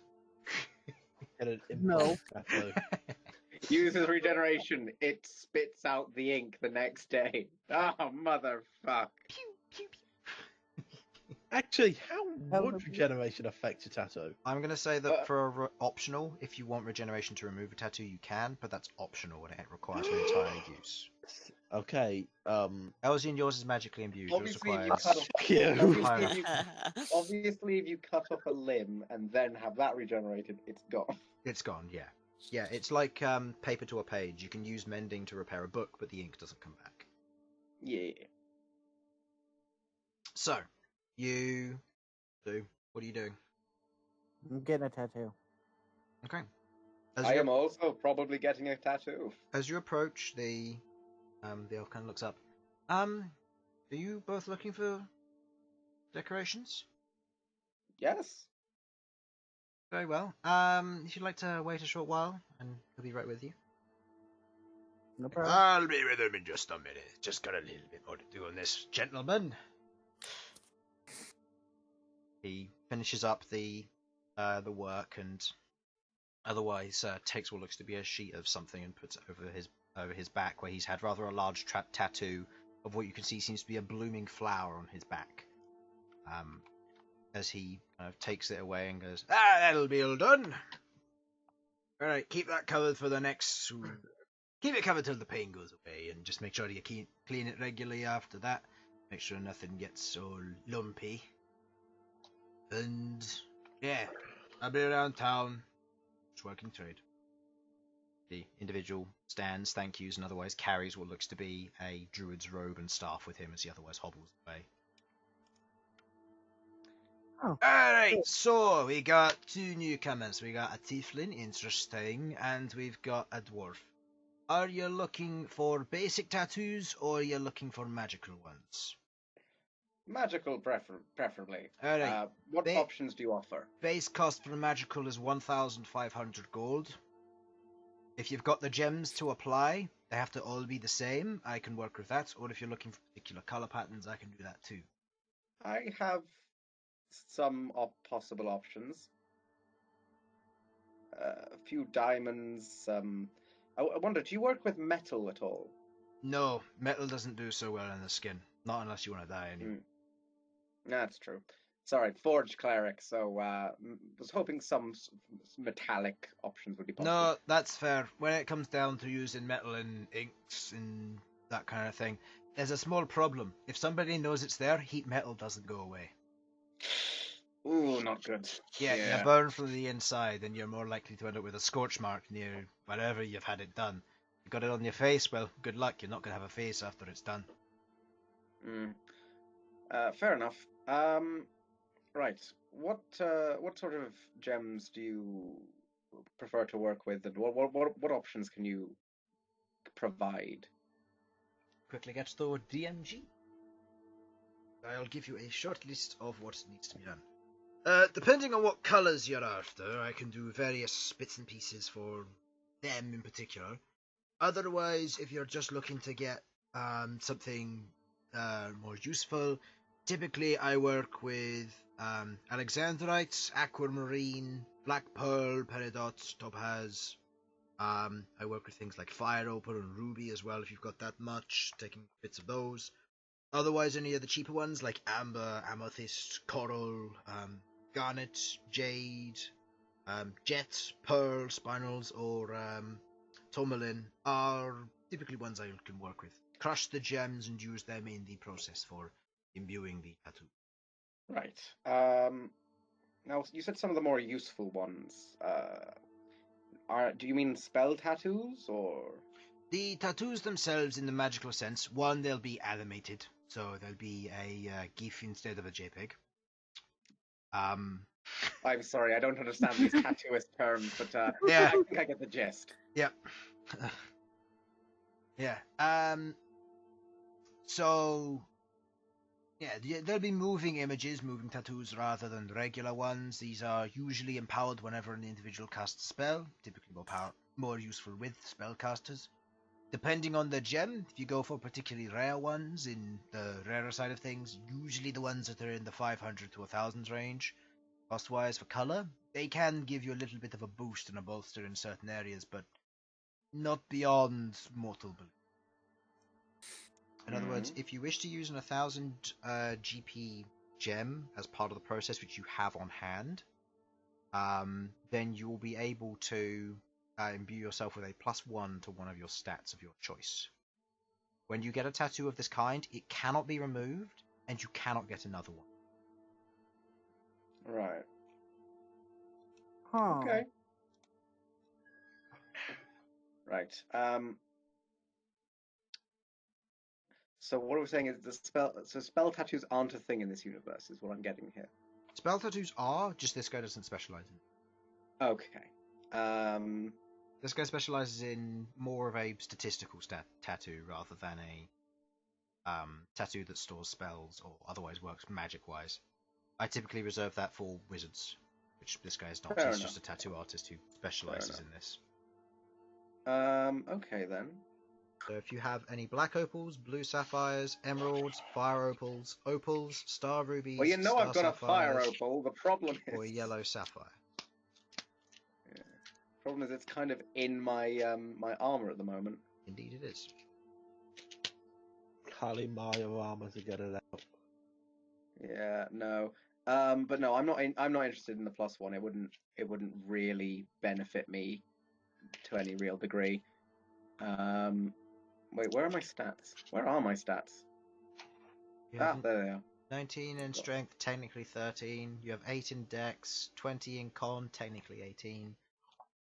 9 in intelligence, 18 in wisdom, which has been up to 20, I believe. And 10 in charisma. Yes. Yes, I found it now. Right. You could have a 10 in intelligence. No, fuck that. I'm a dumb bitch and I stand by it. What would it take for you to make almost a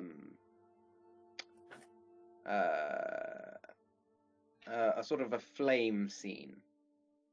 That's possible. I can work any design and tattoo most of the time. You've got a general depiction. The main thing is, depending on how big it is, depends on the time it'll take. Right. That guy's just there. It was about 8 hours of work. We worked on from the early hours in the morning. I'm going to pull down my scarf that we've established I constantly have in front of my face, and show the scars on my face. And well, you see, I can already do this: light the beard, turn it off. Interesting. But I'd kind of like a tattoo of the flames on the face to cover up the scars somewhat. I could work that. It'll be painful, but it won't take too long. I can handle pain. Alright. What would you need to make it? Moving? Moving, that'll just be 1,500. If you're looking for it to actually give you a boost in some way for your mortality, then that'll cost you the gem you'll have to bring me. I don't really have a gem I'm willing to part with that would be powerful enough for that. Tell me, do you take gems as part of the 1,500 payment, though? Yeah, of course. I can use them in the process for different colors. Cool. How does and how much would a normal tattoo be? Normal tattoo? 75 gold, depending on the location. If you're looking for something small, like the back of your hand or your wrist, I can do that for about 25. If you're looking for something around your neck or shoulders, that'll be 50. It's not worth it to get the magic one, is it? If you're looking for a sleeve, it's about 75. If you're looking for something on the back, then you're probably looking about 100. All right, I'll take a normal one, but as good quality as you can manage. If you need any resources for actually making the ink, I'm more than happy to provide. No, that should be fine. If it's a regular tattoo, I won't need the gems. The gems are just used as part of the magical ones. All right. Well then. So where are you looking for? Around the chin? Around the chin and jaw area, just to sort of show the flames almost. Still coverable with, basically just to cover up the scars somewhat. Alright. I'll say, given it's the neck, it's potentially a dangerous area, about 50 gold. Sound good? Sounds good to me. Alright. So you pay the 50 gold. Rolling a con save for you. 18 plus 5, that's 23. You manage to resist the pain somewhat. It's going to be puffy. You're going to have a swollen neck for a while, but that's fine. But you that's otherwise remain still. You get through it. You don't faint from the pain, as there's no anesthetic or anything like that. I don't know how they do tattoos. They tend not to do an anesthetic. Okay. They tend to ask you to just grit your teeth. Okay. But do you think it is? It's just, uncomfortable. Yeah. Bothersome. Unless I believe it's on your bicep where it's painful. No one knows why. So you proceed to have your operation in this form. It takes the better part of 3.5 hours to get it done. As you sit down, Mal. My internet's died, hasn't it? No. What? No.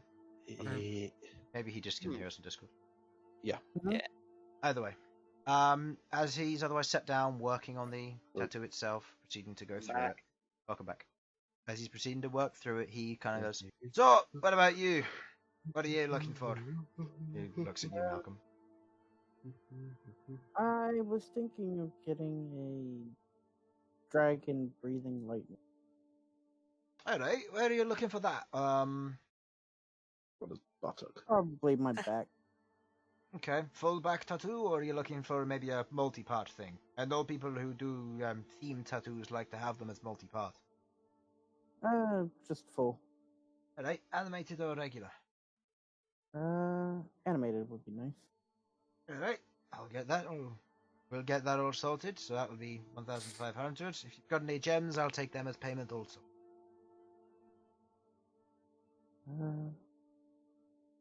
You can use gems as alternate payment here, if you wish. I don't have gems that are worth that much. Okay, so it's 1,500 gold, 150 platinum.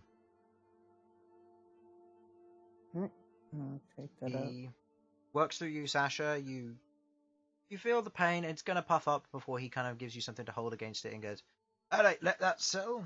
And just make sure to keep it covered." You heard the same thing I said to the previous guy. Just don't let it get puffy. And then go from there and, keep it clean and hopefully you like it. Should be good. A little bit difficult around the jawline, but I think it's smooth enough that it looks realistic to some degree. Thank you. Wait, sorry. Thank you. I do hope the puffiness goes down soon. As you sit down, you otherwise are handed a mirror as you get a look at it. The flames crawl up from your neck around where the armor line kind of shows itself. The flames crawl up from your neck up towards your chin, where they proceed to kind of curl round and flick into various designs. Inside each of the flames themselves, there seems to be almost small, not inscriptions, but wordings in Dwarvish of some kind. It's too small to read, but the tattoo design seems to be in such a way that it incorporates some form of tradition. And is there a roll I can make to recognize it somewhat? This would probably be a history check with disadvantage, given you come from the south. I might as well give it a try. That's a 12 plus 4, was it, earlier? Or no, that was religion. That was religion. It's a -1, buddy. -1. You don't know of any tradition that might do this, but by the looks of it, it's Northern Dwarf thing. Yeah, Northern Dwarf thing, from what you can tell. As he begins to work on you, Malcom, doing a full back tattoo, this is going to take 6-7 hours. It will give you enough time to go to the to your otherwise planned event, but Sasha, you otherwise sit there, you watch the process. It is very interesting to watch. As the 1,500 gold is taken away, he takes what looks to be a funnel and he jams it into a portion of it, and begins to put kind of crumpled gem dust, which is very fine, into the funnel. And as it streams through, you watch as he pens with the ink, with the tattoo kind of gun, I guess you could say, and begins to pen it on. You watch as the ink itself begins to seep in, but it slowly begins to spread and draw the design.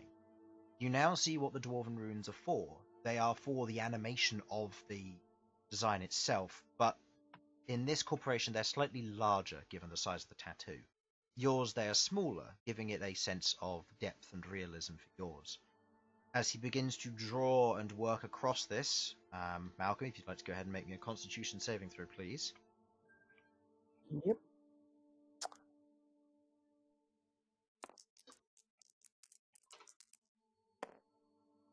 Okay. 21. 21. You manage to remain conscious for the entire thing. It's painful, it hurts, but as it goes, you can feel the magic slowly seeping into your skin. As the tattoo is drawn, it is of a magnificent and, because of the gemstones being used, blue dragon, otherwise spiraling up the back of his right shoulder blade, and you watch as the lightning otherwise arcs across his shoulder, a potential design to be added to later on if need be. But the design itself is of a full blue dragon standing on the back of a giant boulder and rock, looking out across the horizon as it roars and releases lightning outwards, forming a cloud. It is a magnificent thing, and as you watch, it lightly animates, but the animation is a bit slow and dim. But as you watch, kind of as the end of the process comes in, he gives you the health explanation afterwards.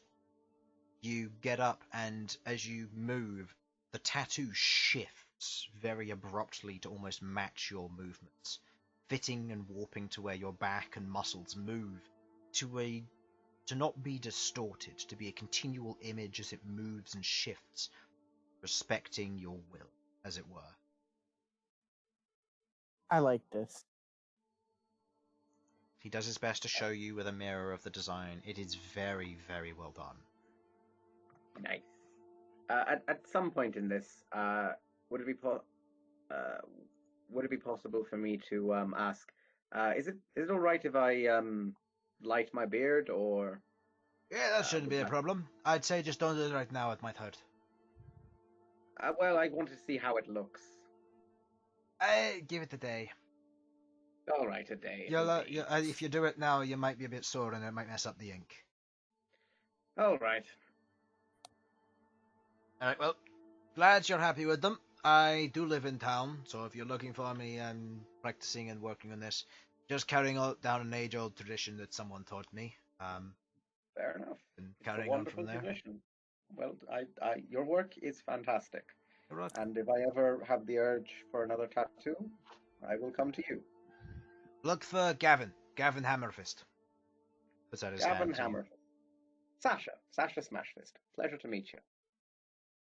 He gives like a crooked smile and just nods. Shakes your hand, shakes yours as well, Malcom. Well, take care. As the two of you wander off to the Mount Cellars. Queglod, Rook, and Bern. As you three are wandering around town, looking for various things, exploring, and so on, you just moving around, talking, chatting, enjoying. You see various individuals selling bits and pieces along the lines of food, minor things here and there that don't really catch your attention. Until there's one point where, Queglod, you're looking around and you spot something. The thing you've been looking. As you look over, you see what looks to be an elf with a fairly small stool.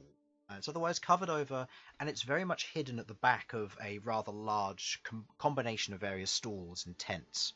As you see an elf sat on a stool behind his storefront store in front of him, as he just seems to be looking out, and you can see that there are a number of tomes in small glass cases.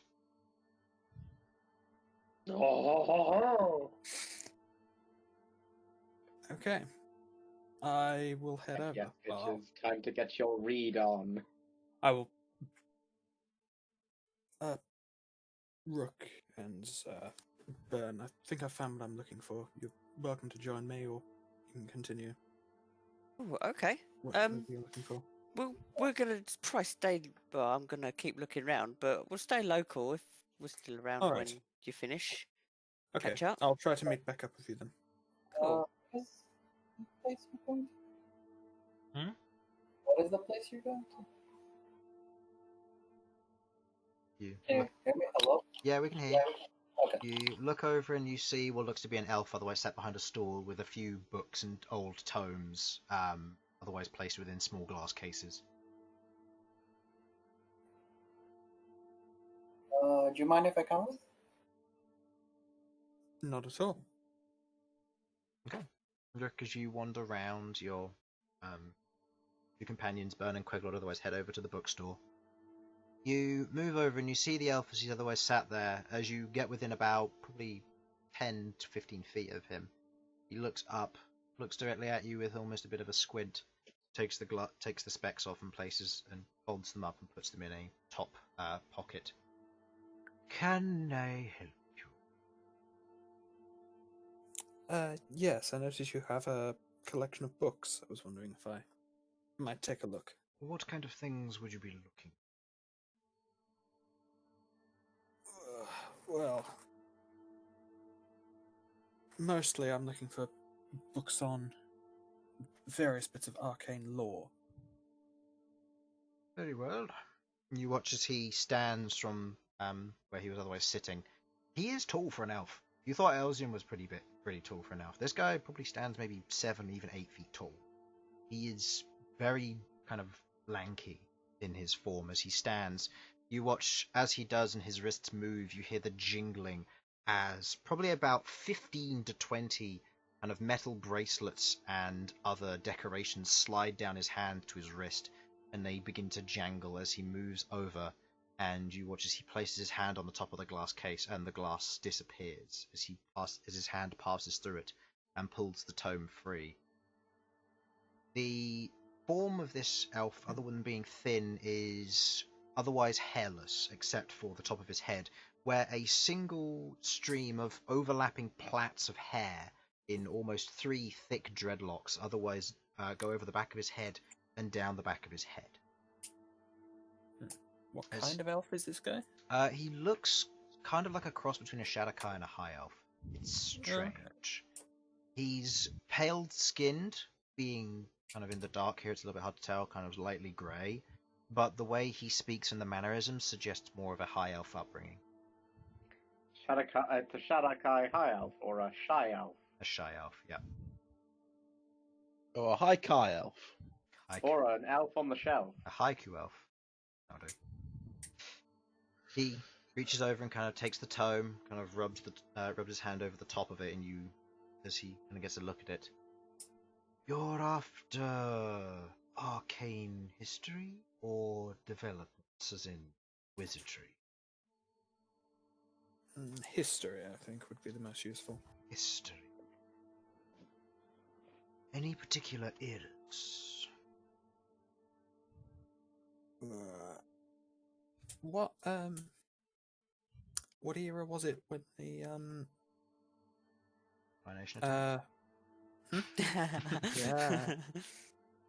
No, when the blind butcher was being sealed away, because we still don't know in character at least very much about what's going on there. That was at the beginning of the atrocities. Okay. He, along with his companions, were the first ones to be sealed. Yeah.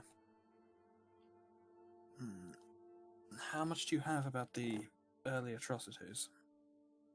A fair bit. What do you wish to know about? I believe there was a particular, very powerful kind of sealing magic that was put to use in that time. I was wondering if you had any sort of information about that. And you watch as he looks at you and squints slightly.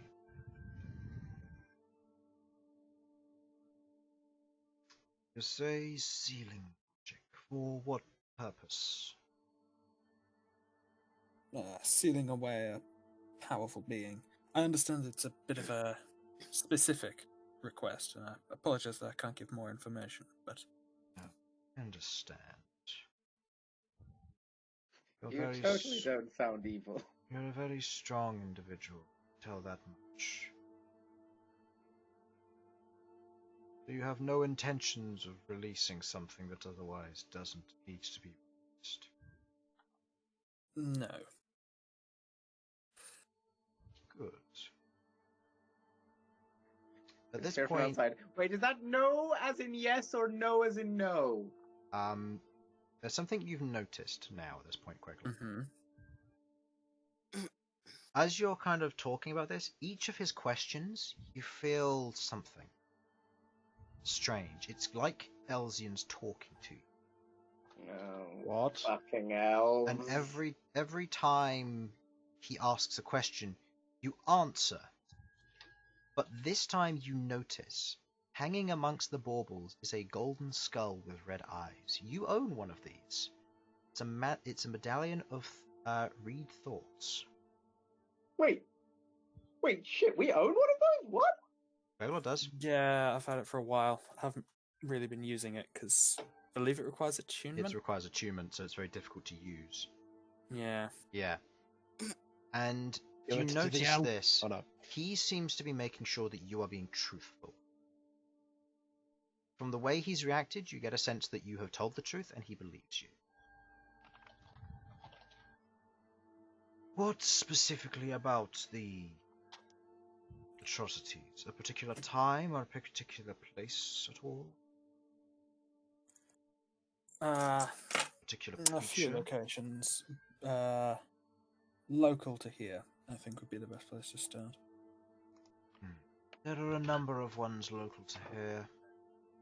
A few are gone, but sealed is an interesting word.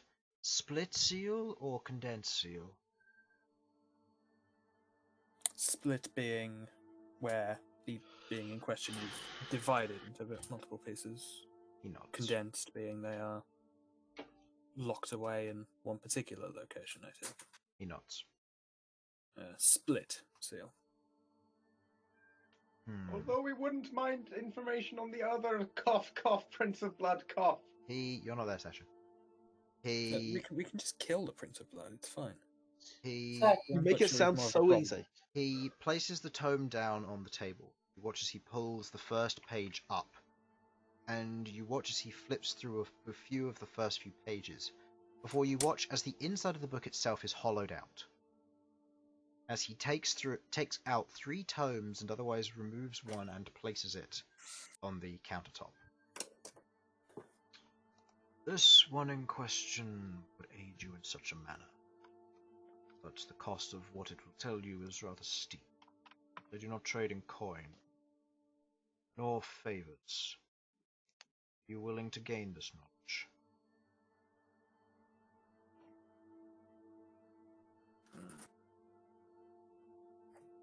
There will be things you learn from it that are dangerous. Things that you cannot unknow. That will make you a target. There are people who would kill for this knowledge. Others who would see it damning and want it destroyed.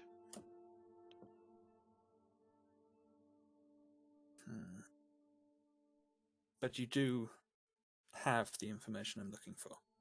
He places his hand on the top of the book.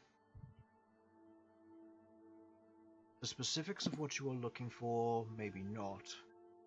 The generalization, of course.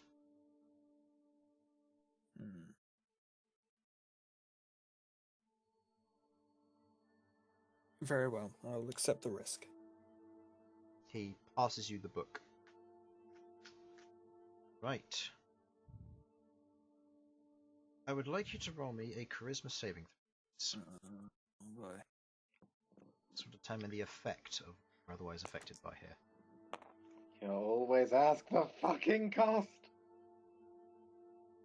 That's 20 total. 20 total, okay. With that save, you feel something placed upon you. A curse, but it's not damning. It's not malicious. It's a mark. You don't know the entire intent of it, but if there were more negative effects, you otherwise avoided them with that high save.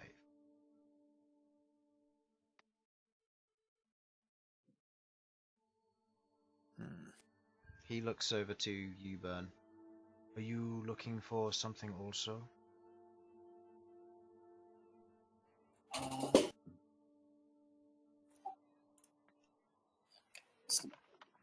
The knowledge he just gave to Queglod was just about the sealing magic, right? Was about the seal and the way individuals are sealed, or other details about that.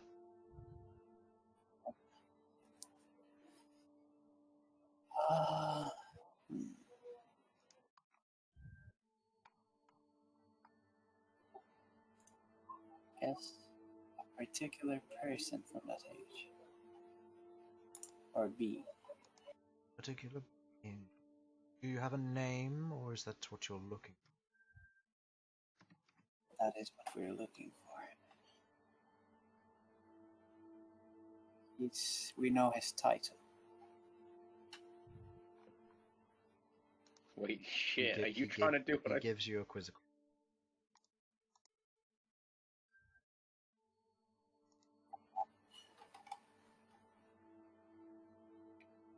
Called the Prince of Blood. You watch as he stands there for a moment, as he looks off almost into the distance, as he kind of lifts his left hand from a moment, almost paused in motion. You watch as his eyes begin to slightly dart left and right, as he almost begins to thinking about something, recalling a memory. From what I know, I don't have much. I do have some information.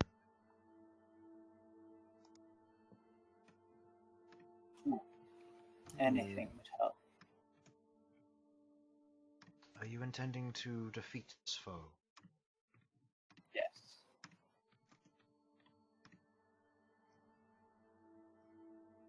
He looks at you. Very well. He closes the large book in front of him and places it back in the glass case as he reaches forward to another one, but this time just pulls a regular book. He takes the book itself and gives it a look, and you watch as the cover of it goes from kind of a dark leather colour to a kind of older reddish tanned leather. Then he places it down on the table. There is no cost, same as before, but everything has its price. Willing to take this still? Wait. What was the other book where we learned about the Blood Butcher and the... There was no other book. Where did we learn about them then? Yeah, where did we learn about them? A scry. You learn about them from a scry, correct. You learned them Well, via watching the Yeah. by watching the No, but Inquisitor. who told us that the blind butcher, like, who told us about the blind Oh, butcher? he was the one that opened the book? The scry gave us information about the Blind Butcher, and we found out there's two other people working. Oh, okay, who so are he was the one subordinates. with the book. Okay. There are two other subordinates, and there's one other commander alongside the Prince of Blood. That's the information you got. Oh no, this got so much worse. The Blind Butcher is one of the subordinates of the Prince of Blood. That's not ideal. Yes, He takes the book, passes it to you. Roll me a charisma saving throw, please. You may not use lucky, as it is not powerful enough to not defy these effects. Ooh. This is a straight save, -2, -1 because of what day it is. plus 11. Plus 10. Mate, Roll. don't kill. D3. You once again feel the marker placed on you. You don't know exactly what it does.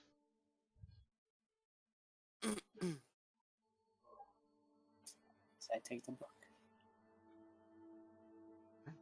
Take the book, look at you, hold it in your hands, and you have it now in your possession. A book per person. Information is not cheap. Who sent you here, may I ask? You seem to know who I am. Do we? They Yeah. don't. Well, they don't know. You told them about the bookseller, didn't you? Yeah, we told. Yeah, we did. Yeah. Oh How yeah, do you know him? we knew him from the. Yeah, I know, but you're not there. It's these guys. Oh yeah. How do they know about him? Well, I'd attempted and failed to look around town for a bookseller. Two of my companions, a dwarf and a tiefling, said that there was someone in town who was difficult to find and directed me to this area of town. Wait, did I encounter the bookseller? No, we heard about him from the puppet. Oh, from the guy. Yeah. No, okay, I remember now. Thank you. Interesting. It's that son of a bitch Leroy again, isn't it? I take He's it then telling you're not- people I exist. Shh, Harlan. I take it then you're not somebody who makes their presence known often. No. Information is something hard sought. He's usually the individual who sends worthy people to me. If he sent your companions my way, then all of you must have something in mind of great importance. If your other companions wish to get books as well, I'm here until tomorrow morning. Okay. If they I wish will to let them learn know. things, tell them there is a cost. Should they fail, the cost may cost them more than they wish. I felt something when I received your book, but That is the book's presence. You will learn it, and it will be gone. very well. Okay.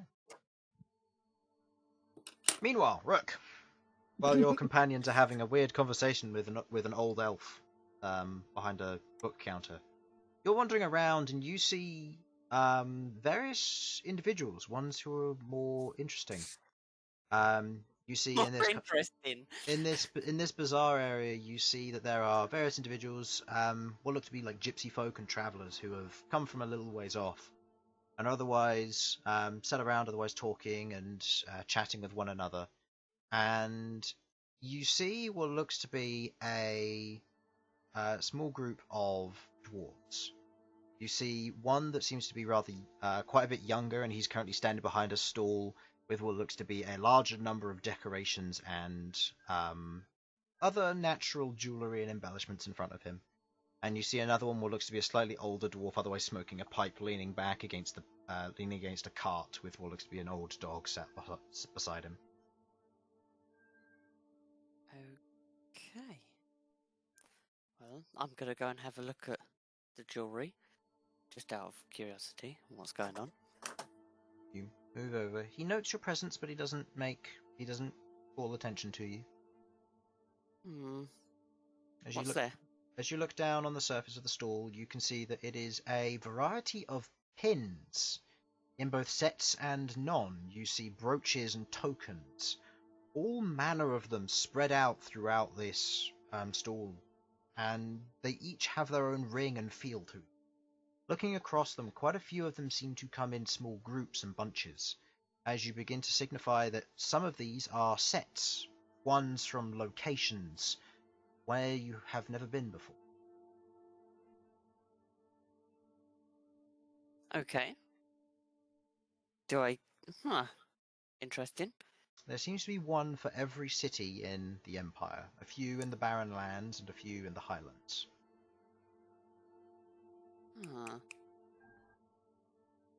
Right. Okay. Oh, are there any that I recognise then? From the Empire, yes. Any name that you see on the top map, you are able to. That's otherwise a city or otherwise marked, you may. On the lower down map, where there are villages, that aren't as prominent. There are maybe a few of them, and I'll ask you to roll for them if you're looking for particular areas. In the Barrenlands, you know a few of the typical keeps that your family otherwise travelled through, but most of the ones there are more small villages on the outskirts of the Empire. Similarly, you don't recognise any from the Highlands. Okay. Where is the Barrenlands on this map? This way. Oh, okay, so it's not actually on the map. No, not on the map. It's to the left Right. of everything. Cool. So I'm just staring into the void. Yeah. Excellent. Perfect. Okay. I'm going to ask, what exactly are these? These are different pins, sets, decorations, anything from all over. They're collector's items from different cities, ones that I've collected and I've started selling. I've got my own set, but I got some extras and I've just been selling them from town to town. A few people have wanted some, and they're just interesting and unique, really.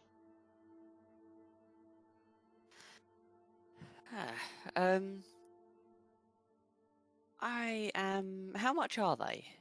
Looking through the pins, individually they're about 5 silver pieces each. Looking for the sets, which might include several different ones from one location, cost about 10 GP. There's about 5 to 10 of them in a set. There seems to be one where there's a case which is labelled The Empire, and it is currently going for about 200 gold. So, what's specific about the Empire one? Oh, it makes it so. It contains one from every city and village in Empire. So it's a collector's edition, effectively. If you want to get anything from anywhere, this is one you get. It's okay. a collector's thing for individuals who would enjoy the vanity side of things rather than, say, doing anything. But if you're a nomad or a pilgrim like ourselves, then you're more than welcome to go on an adventure to each city. I believe there are people who sell pins on festival days. Very interesting. Okay, I want to get... They have a couple of each, like, roughly. They have a few of each area, yes. Okay. If it's a village, so if it's a smaller dot without a ring, you'll have to roll a d100 for it. 2 from Adamanthia, 2 from Golodon. Do they have anything from, like, around Oromant's Ravine? There might be one for Orom's Anchor, or if you're looking for the northern side, you'd be looking for Woodland. I'm looking for places I've been. So, yeah, Oromant's Anchor then. Okay. I'll roll a d100 for that then. Crag Anvil, maybe? Have I been to... Where's Crag Anvil? Crag Anvil is the dwarven city. Oh, yeah, underground. Crag Anvil, yep. Yep, you've also been to Relical, and technically, you know now that you've been to Frostendra, so... Okay, so everywhere I've been, I'm going to get to. There isn't one from Orom's Anchor, unfortunately. That was too low of a roll. Okay. Yep. D100, it's classic. Yeah. I got an 18, which is too low for the success. Oh, Jesus. You get 2 from Crag Anvil, so far that is 3 gold. And then you get 2 from... Are you getting 2 for Relical as well? 2 for Relical, 2 Adamanthia. Well? Yep. Okay, so that will cost you 5 gold in all. Right. So Relical, Crag Anvil, Golodon, Adamanthia, and Frostendra. Yeah. So that would be... Yeah, that's correct. So 5 gold. Okay, I will pay that over.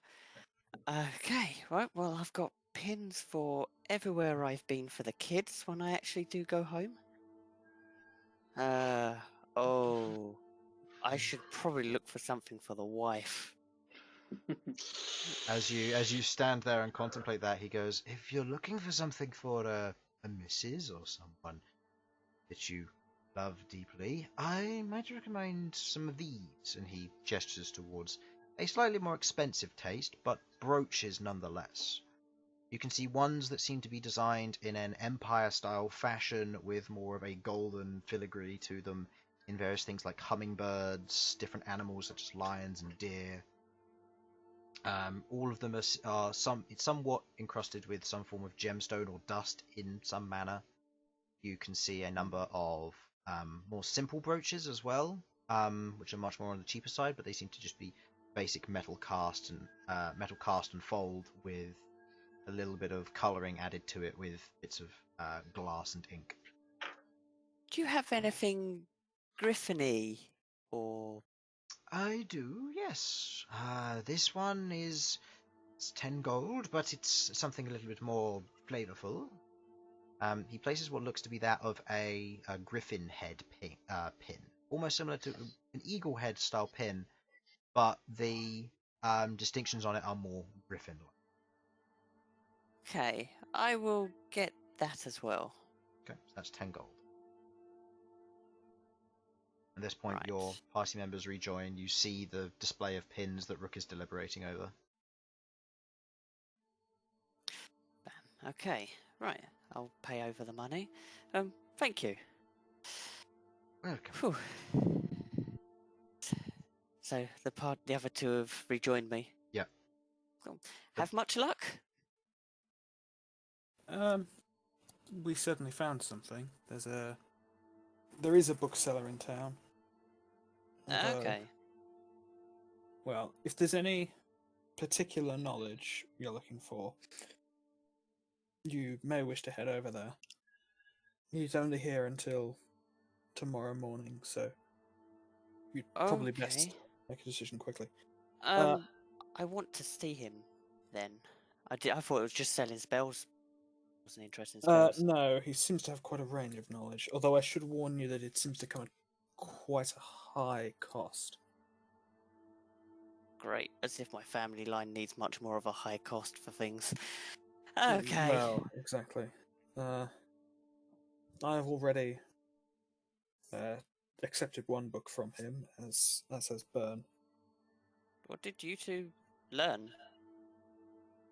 Much of any use? It's knowledge about the sealing magic used at the beginning of the atrocities. I'm hoping it will tell us something about how we might deal with the blind butcher. Oh. Since we don't have much of a plan there. Okay. I got a book about the Prince of Blood, I assume. I haven't opened it yet. Oh, okay. That'd be quite useful. Okay. Can I go and check out this stall? Yep. Place? You head over. Excellent. While you're doing that, Queglod and Bern, as you're looking around, the rest of the bazaar-like area that you're in has a lot of various things here. You see the group of nomads who are mostly dwarvish with a few elves kind of mixed in.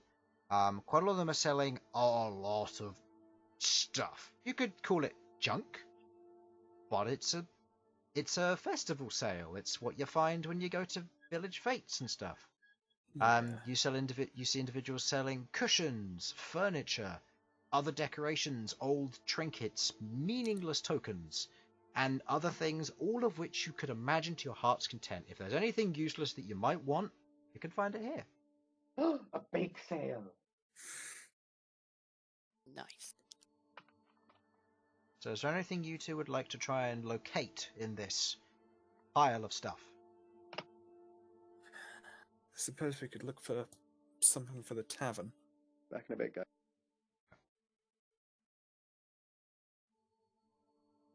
I'll be with you in a moment. I'll be with you in a moment. Yeah, no way. No way. I'm fine. I'm just chilling. Okay. I'm gonna take a look around for anything that might be nice for the tavern, like something to display on the bar, or like a nice cutlery or something. Okay. Looking around, you find that there are various things to catch your eye: tea sets, cutlery sets.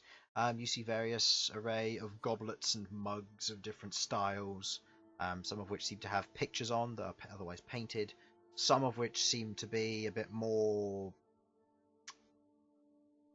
flavorful you're going to need to kind of reach to get them. More of a something which it requires a theme to make work, shall we say? One that would if you put it in the tavern, it would stand out very much unless there was a lot more of it around the area. Other than looking around, you do see that there is someone who seems to be selling tapestries and rugs, as well as various curtain styles as well. Which are, we're talking long, thick curtains with various patterns and embroideries on them. Well made, but looking over quite a few of them, you see almost a pile of these rugs, and each of them seems to depict some form of historical event or figure or something interesting, just a naturally cool scene. Okay. Are there any rugs that particularly fit the tavern's theme? Looking over the rugs, there are a few. The tavern's theme, as it currently is mostly plain wood with a little bit of decoration in terms of cushioned seats. You don't have much of a theme. You've never bought something for it, so this is the chance to create something. What kind of theme would you like for your tavern? I guess I don't want to commit to anything too dramatic without consulting the others, but I mean, I suppose we want to make it seem like warm and friendly, so I guess something with a bit of colour to it, maybe. Okay. But not like anything too vibrant, since we're still going with quite a sort of rustic style to it. Okay, looking through, you find various rugs and curtains, carpets and sofas and stuff like that. Most of the furniture would be difficult to get home. So you begin to look through the curtains when you see some which are of a kind of a darker red design with a kind of golden and yellow embroidery pattern on the front of it. It looks very nice. And from the surface, and as you kind of pull it open, you see that it seems to be, from what you recognize, the symbol of the Empire. The family crest of the Emperor's line. It's certainly something, and it looks very interesting. It's very flavorful, it fits the theme and the location. It could work. Looking around, there are a few others, plain colours, there are some with a mix match, kind of cross-sections, checkered. Anything you might want, really.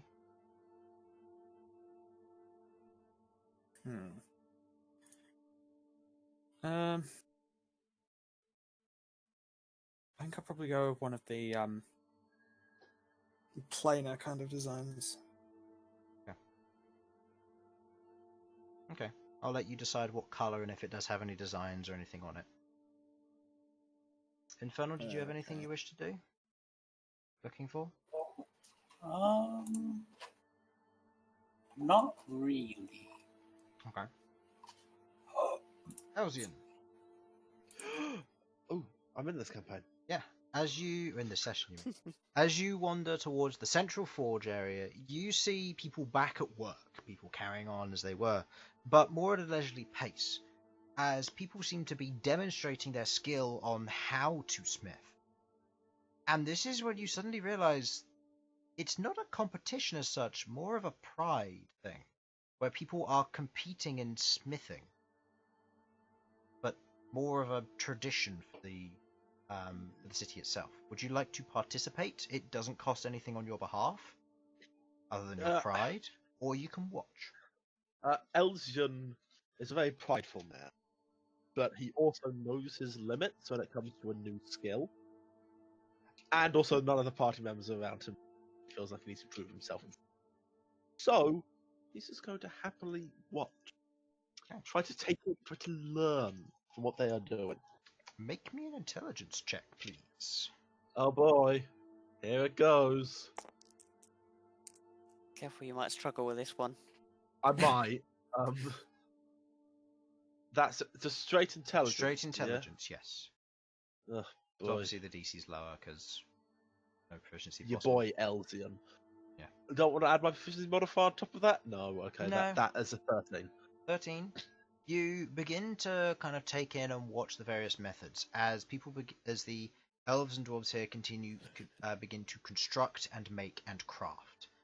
They start off fairly simple. You joined in a little partway through, but most of them seem to be working on some of the regular steels, working their way up slowly but surely as people begin to use different combinations to make or to make black and white steel, respectively, making the different decorations and the designs.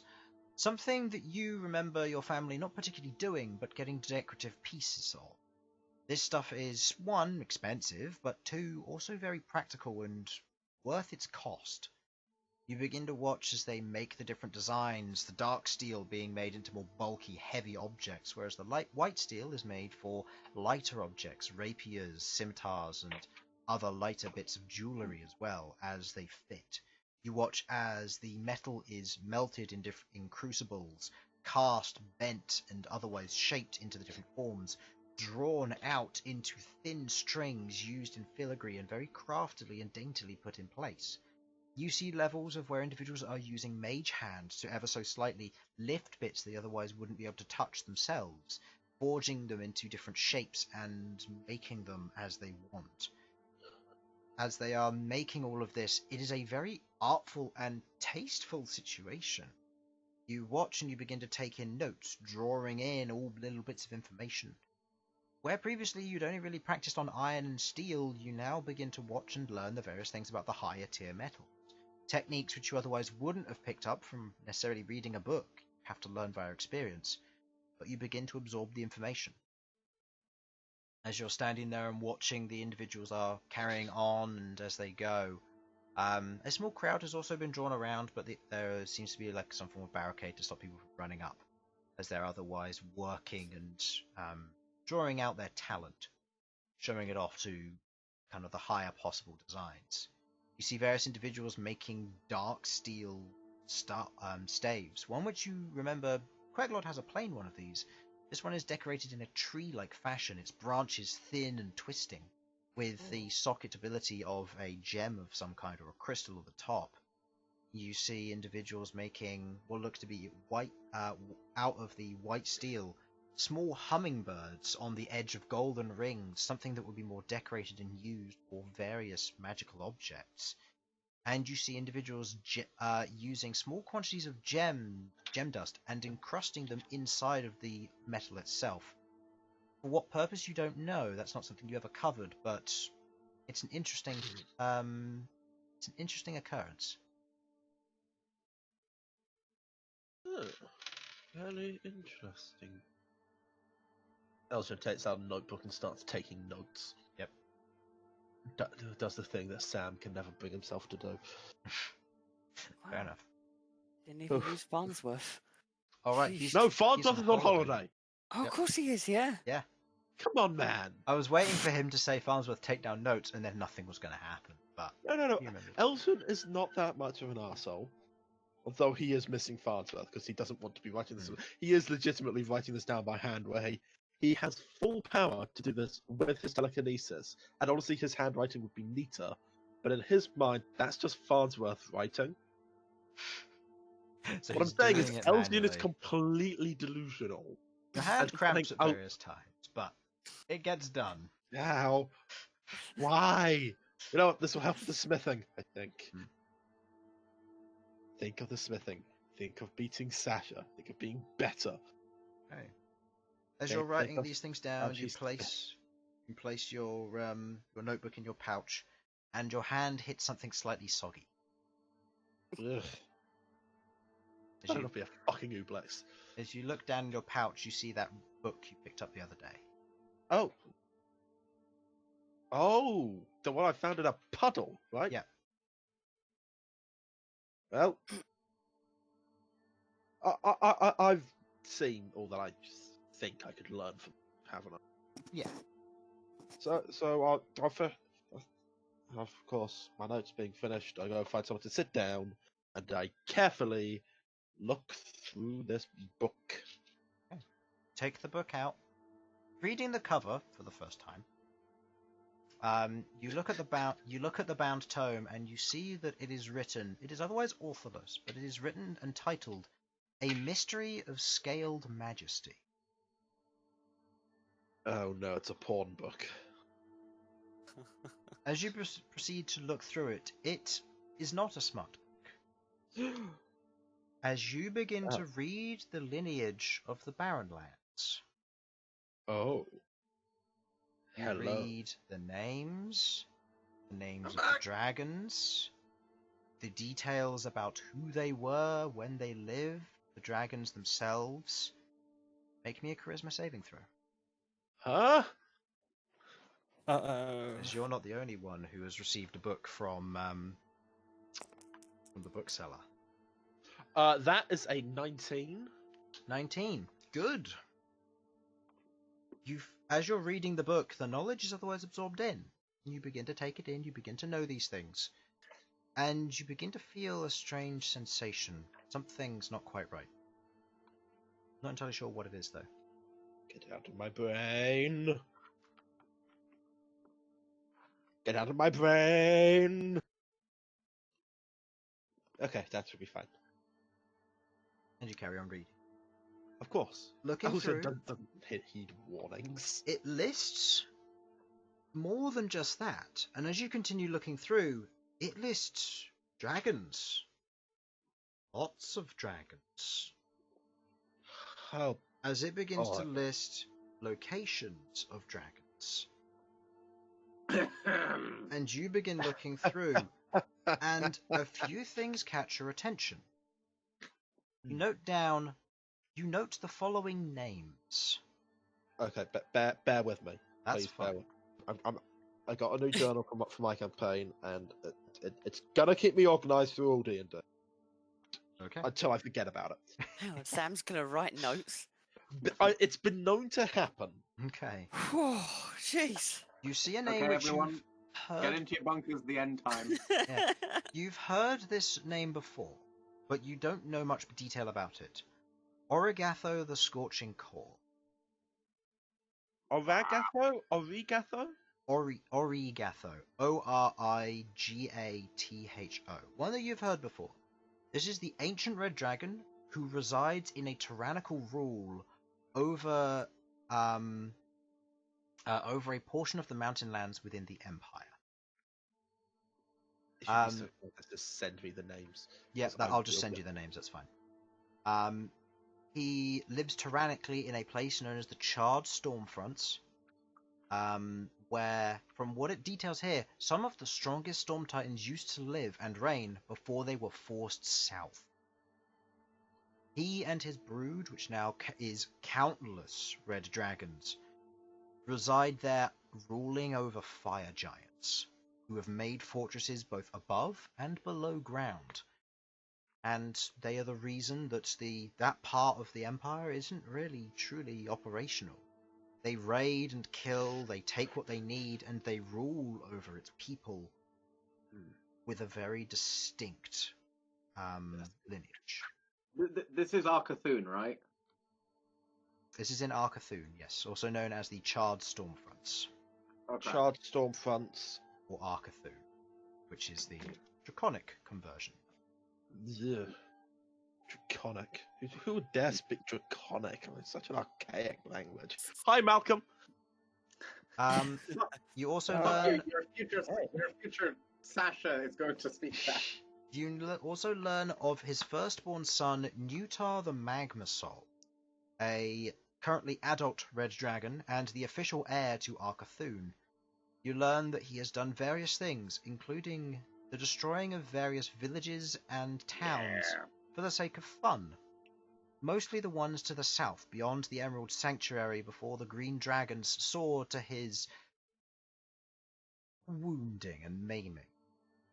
Since then, he has been regaining his power by flying in various directions, otherwise attaining his magical strength over physical strength from various locations around the Empire.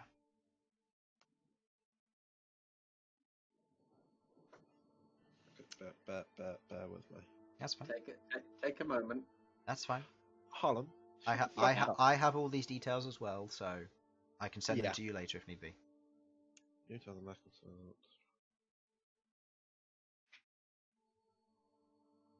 Let's see. The other ones. These are that we can really go basic about. notes. Yeah. bu-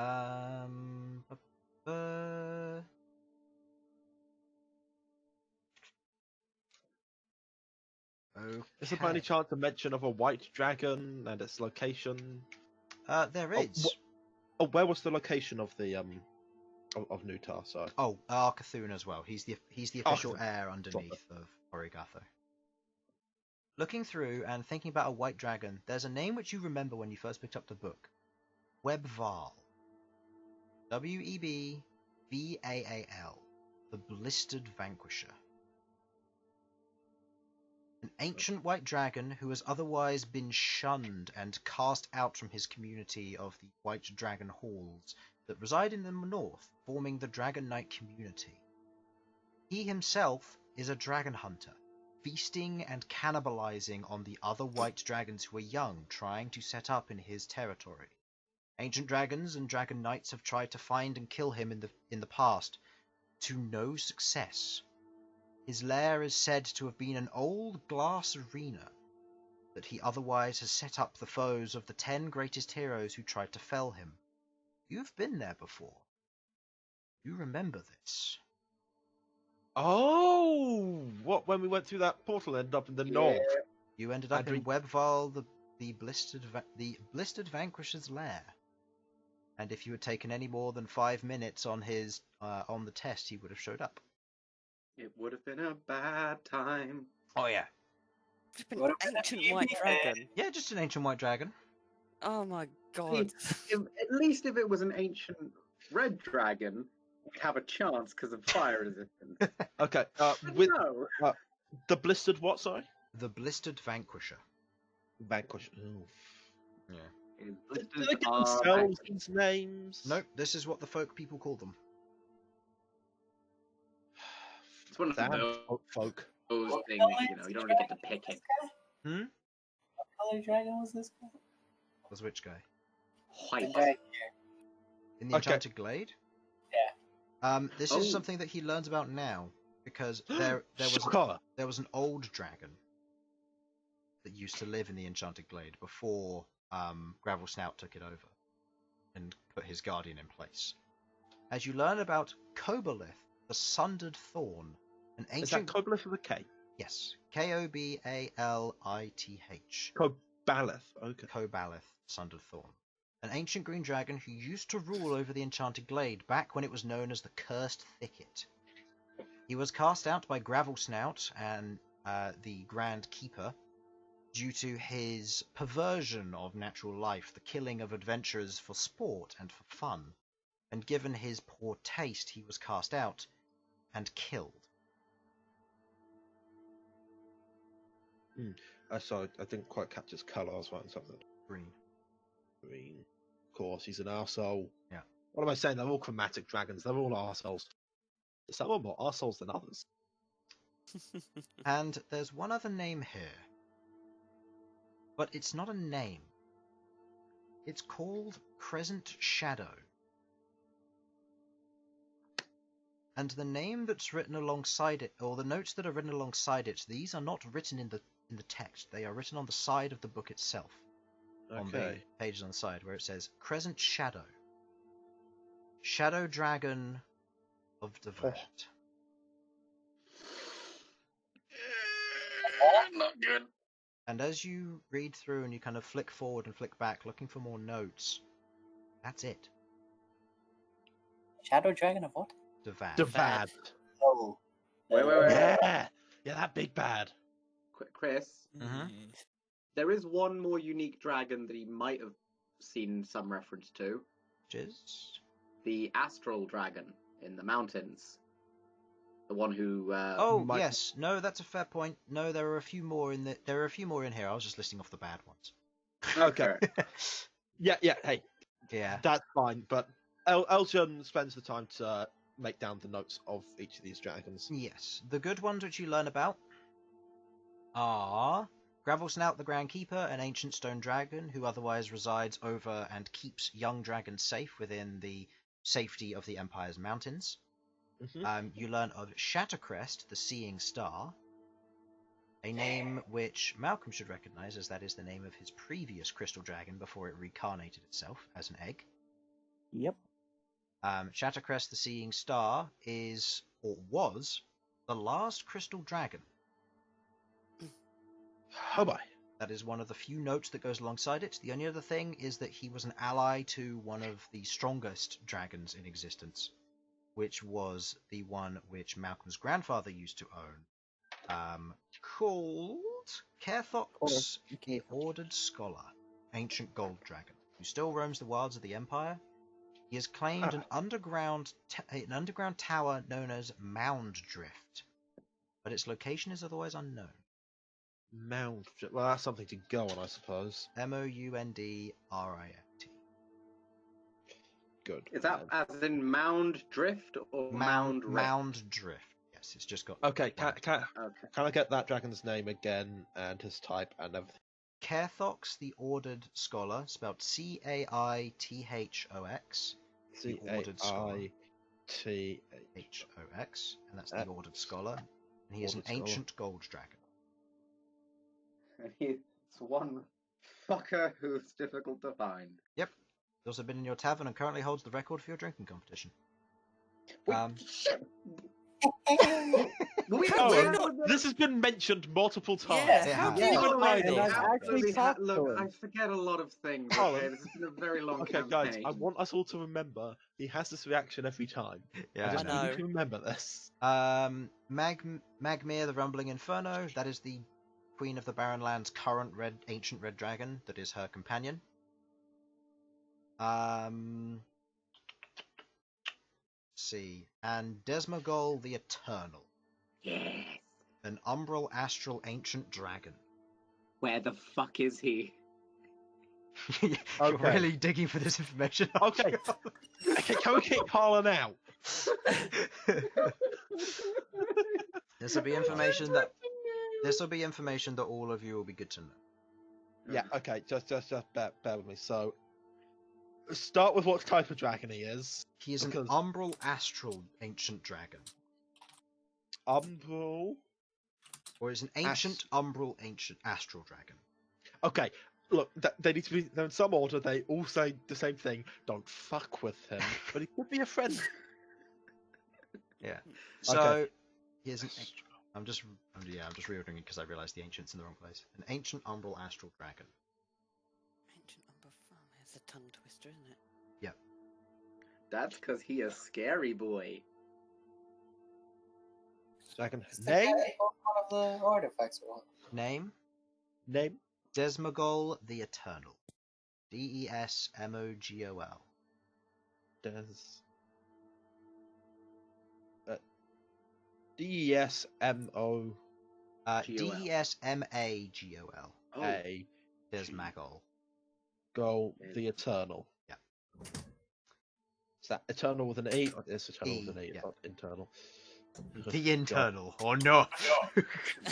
Chris, Would you prefer Desmogol you the remember External? Marut as an Eternal, right? Yeah. The eternal. Eternal. Infernal. There. I hate how the Maruts are spelled wrong. The type of Eternal. As you're reading through, it lists the following information, not in a regular text form. Fuck. It's in Comic Sans. Can I read it? It reads the following, in common, but it is otherwise not direct. Under the bleeding sun he sits, hidden from sight by 5.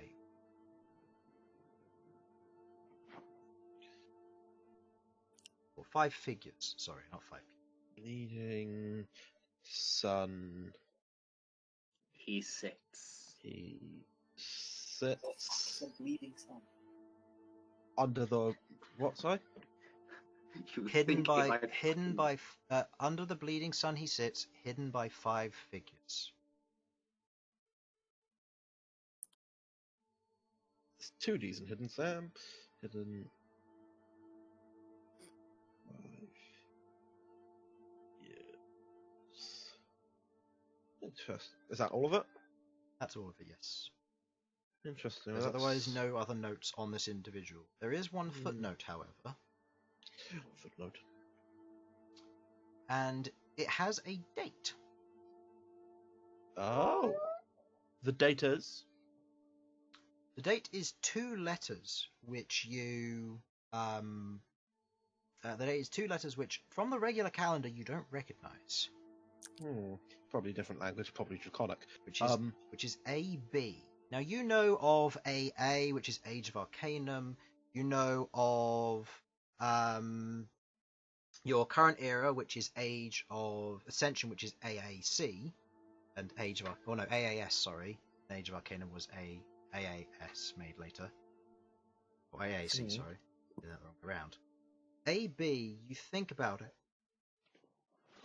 You aren't entirely sure what that might mean. But you see the date is written 15. It's very early on into whatever age it is. So it's AB 15. Yeah. Probably be 15 AB, to be honest. Date, so done, but yes. Yeah. I mean, it would have been 15 AB, but yeah. But it doesn't matter. You made me. Actually, no, it does matter, because you made me fuck up my notebook. How dare you? It's an outrage. I do. It is an outrage, because this notebook's beautiful. And this is the last time he takes notes. It's really not going to be. I spent 20 quid on this. I'm not wasting that money. Yeah. Oh, You glorious. learn of the various other dragons which are otherwise catch your attention. The ones from the Barren Lands, but other than that, quite a lot of the dragons listed are not too developed.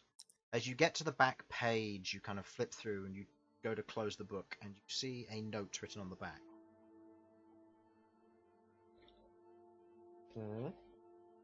And it writes 2 words: Prismatic Ruin.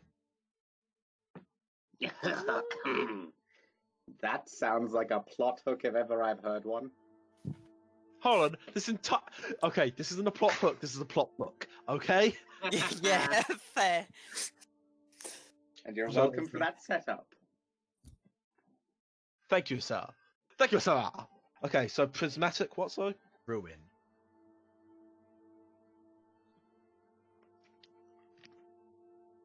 That's just is that just written there out of context? Actually... Correct. It's in a very different text and colour to the rest. You think it might be blood. Hellboy. Elsyan sits there looking at it, going, I think it's blood. Looks closer. Probably blood. Looks further away. I think it's blood. Starts to stick his tongue out. No! Realizes he's in public and doesn't. Gives it a quick sniff though. If it is blood, it's age-old dried. It doesn't smell of anything. Yep, that smells This of is paper. why the party keeps getting diseases. They put things where they don't belong. Okay, I'll have you know that in some part of Elsyan's family there is geology, and you know how they do things. They lick the rocks. That is true. Yeah. What is the easiest way to tell bone from rock? What if that's what Elsyan's older brother did? He licked And that's why he was out on the cliff. And that's how I could put him off. He was licking rocks, doing a geology test. No. He was doing sensible analysis of the rocks, like the cliff was made of, and I just came up and just pushed him. No one likes your new system. It was not limited to licking the rock. I like the thought that the easiest kill of Elsyan's life was his brother. Everything else he's crushed with, has to use his mind power to crush them. His brother, he just pushed. No Sarlacc did it. He just went push. All right. As you're reading through that book and you kind of finish up, you look up. It's getting pretty late. You've been engrossed in this book for a long time. Oh my. Kind of get up, you decide. Day's almost over. You head back to the tavern, and you'll meet up with the rest of your companions. I put the book carefully back into my pack, making sure nothing fucks with it in there. Okay.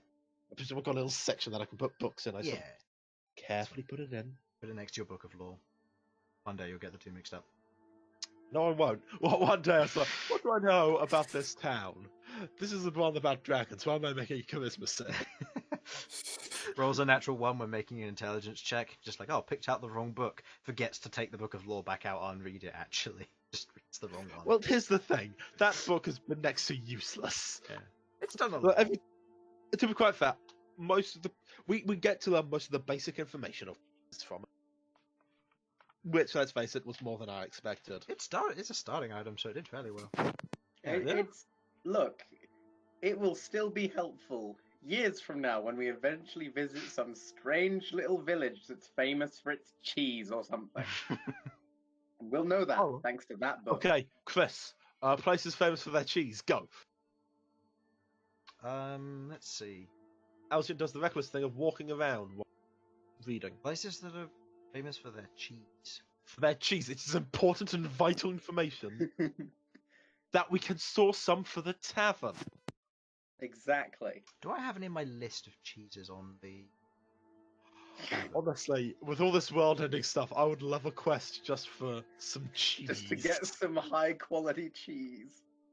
I don't care if we have to go to a place and murder a giant just to get some cheese. I like cheese. Exactly. Everyone should like cheese, and if they don't like cheese, fair enough, everybody else has their preferences. They're wrong, but they can have their preferences. Yeah, I mean, like... Just more cheese for us then, isn't it? Sure, yeah, of course. Lactose intolerance are people too. You know, barely, but still. Okay, to be quite fair, they can eat on the cheese, borderline. just their body is weak. Alright, Rook, you head to the bookseller. Oh, right, yeah, I forgot about that. Heart is willing. You move up to the bookseller, he sits there, he looks at you, but with the others. Yes, I am. They told What me are about... you looking to learn? Okay, so I've been told that you've been given, or you gave information in regards to the Prince of Blood, and another one in regards to sealing. I'm looking for more information in regards to the Prince of Blood's subordinates, or whatever happened to his followers. Which one would you like? His subordinates, if you've got that. She picks up a book, places it on the table. As I've said with the others, cost is high, but it is free. Do you wish to take the book? I've lived my entire life with a cost with this curse, so a little bit extra to try and clear this world won't be a cost much. I agree to take it. Go ahead and make me a charisma saving throw. You may not use Indomitable. Cool. This would be the one that I actually fail, won't it? You got a -2, which is made up to a 0 because of your items, I think. So. Oh, bugger me, yeah. The roll is a roll. 4. 4. I failed. Shit. You take the book. As you do, your mind begins to filter through and back the information of the book. It's there, but your mind is finding it difficult and gripped. You find yourself bound to the book. Nice. Excellent. Like What with does the that rope. even mean? You think for a moment, your heart beats. Feel it inside the book.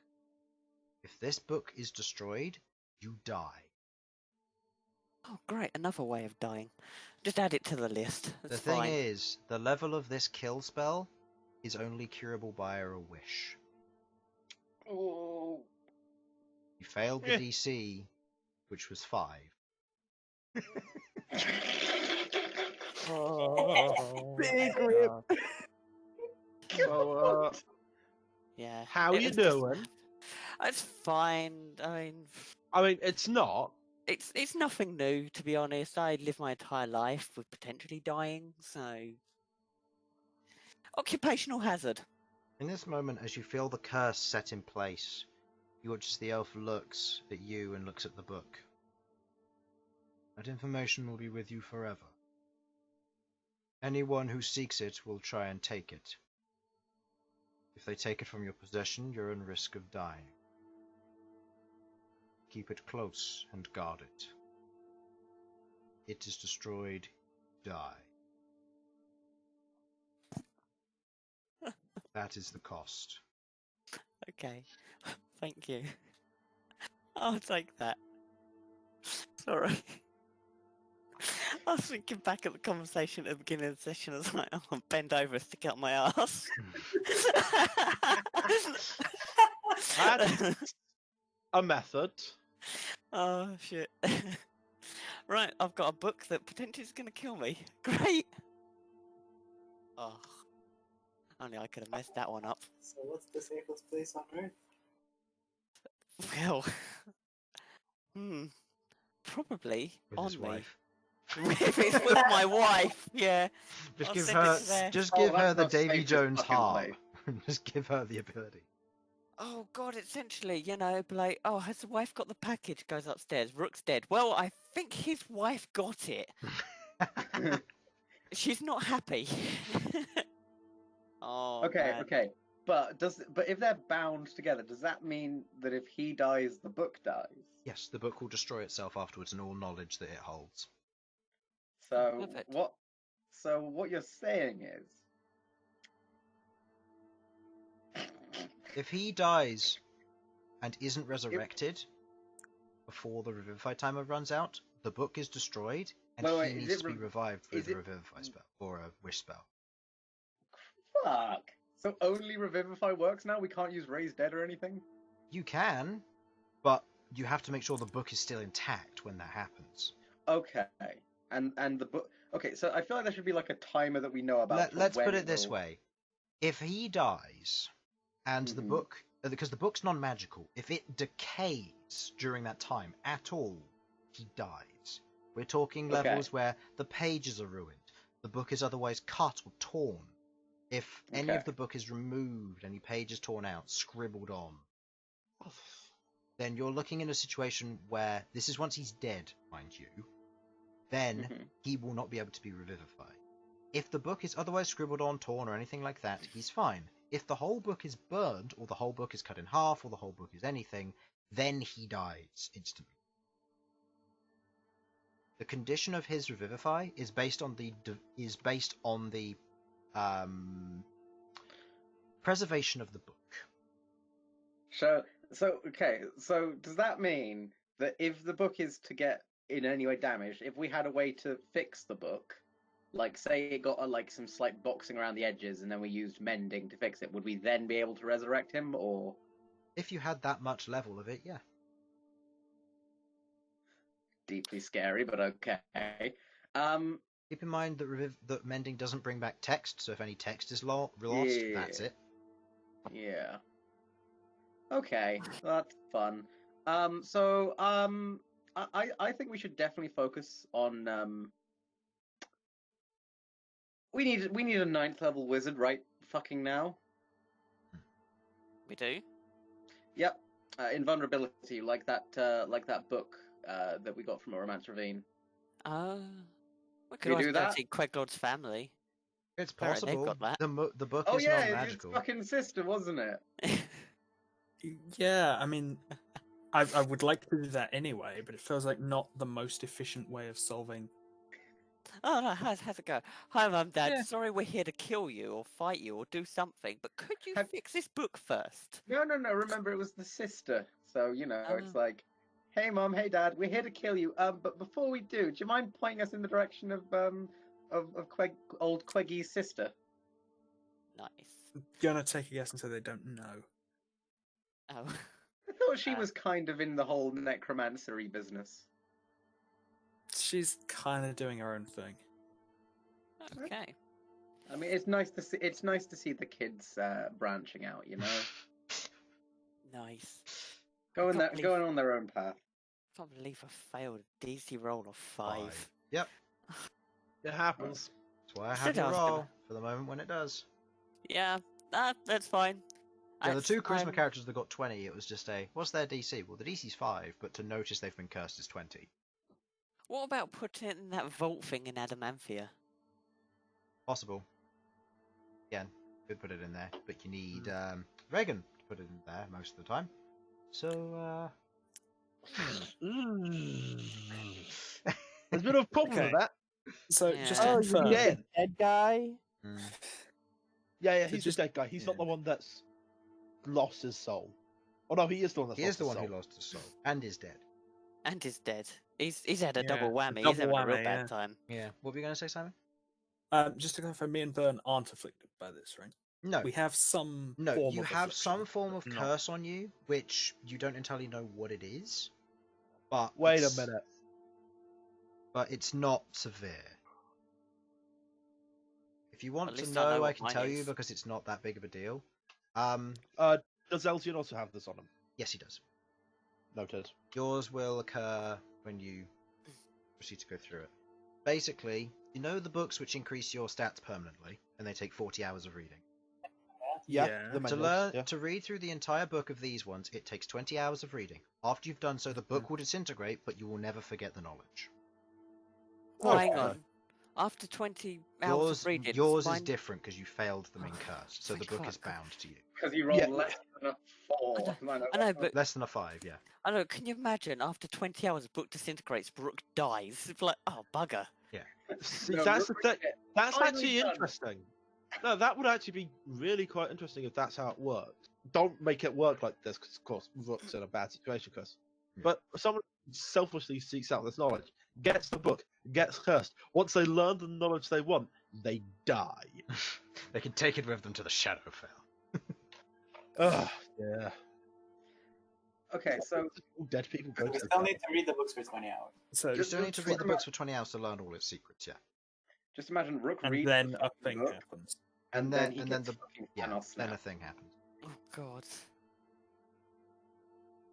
Yeah. Oh.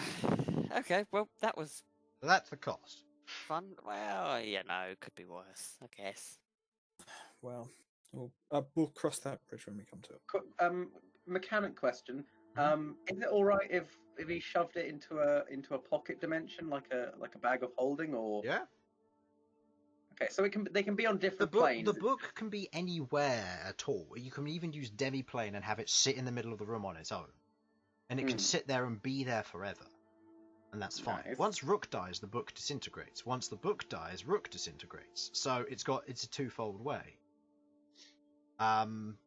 So yeah, just to note, the book has 10 AC and 15 hit points. While you are We need to carrying get it, this book some armor. while you are carrying it, unless you are holding it, it cannot be targeted unless it is exposed on your pack, in which case it can be hit by anything which states anything that is flammable in the area is set on fire. Well, it's anything that it's ignitable that you're not carrying usually. Oh yeah, that's true, because it's not worn or carried, is it? Yeah, so Yeah. never mind scratch that, it would have to be exposed and not worn or carried. But while it's being worn or while it's being carried, it can't be actively seeked out and destroyed unless you're holding it in your hand. Like now. Okay. Right. Well, that's going in my pack. Genuinely, for a moment there, I thought that's going up my ass. I might be going to get adamantine box if possible. See, this is the thing where you're like, oh, villains, why should they have a weakness? This is how they get them. People like this. Yeah. Or what? Yeah, some grave mistake that they made, Mhm. or just doing something completely innocuously. So does that mean all of you have gotten a book now from this guy? Yeah. 4. Hey, Harlan, yeah. join the club. Look, I will, but I mean, You and Malcolm are Why? busy getting tats, so. well, I mean, no, Malcolm's busy getting a tat. Feasibly, he said it'd take like 7 hours. I've got a chance to have a bit of a look-see. True. But you already walked through this place, so you wouldn't have. Yeah. I'll just have a Every- look around. So I'll have a look around for some like a food stall and bring something back for myself Okay. and Malcolm You whilst he's find- lying there on his little. What kind of food would you go for? I'm thinking fried and sweet. You know, something to help him get his energy up a bit. Okay. Fried and sweet. It's occurred to me. It's been a bad day for Rook. Corpse rot, and now cursed potentially with a book. Well, not potentially, just is cursed with a book. Yeah, well, you know. Sucks to be you. Is it 2020 in this world? For you it is. Yeah. What? Makes What? sense. The rest of us are currently living in 2019. We don't know around the corner. Good luck. And Elsyan has a book that's telling him about it, and he's like, "Oh no, dragons! Elsyan is reading it, just going, "That's interesting. Huh. That'll never He is- happen." He has just taken idle curiosity in it. It's like he's read like the prophecy of the future, and it's 100% true, but he just doesn't care. It just takes like idle idle curiosity. It's like, oh, Oh neat. man. Okay. So, you proceed to get something sweet for you and Malcolm. You always eat up. The rest of the day goes by fairly simply for the rest of you, exploring town. Head back to the tavern to meet up for the final rest of the day. You eat your meals. You otherwise rest. You chat, talking about the various things that you found and discussed. Or you head to bed. Heading up to your rooms, you sleep and you rest. And answer to your question, Bert. Elsyan, how much of what you've got are you discussing? I'm Over the course of the meal? not going to be hiding any of this jealously. I'll be mentioning like it in part. It's like, yeah, I've found a book talking about dragons and shit. Someone was there when I picked up that book, weren't they? Yeah, Sasha Sasha. literally limpets over. Dragons. Sasha, calm down. I just told me some basic shit about dragons. It's a weird book. Is there anything in there about a fucking red dragon? 2, actually. 3, but yes. 3? Which one did I miss? Magmir, the Rumbling yeah. Inferno, Yeah. which is the Queen of the Barrenlands, red dragon. Okay, that's the one I didn't have. Okay. We got Origatho. Big fucker. Oi, Badass. Origatho. Awful. Yes, terrible. Nutar, his The terrible. fucking Minotaur. You okay there, Sasha? Foaming Wait, at the is mouth. Nutar the one that's?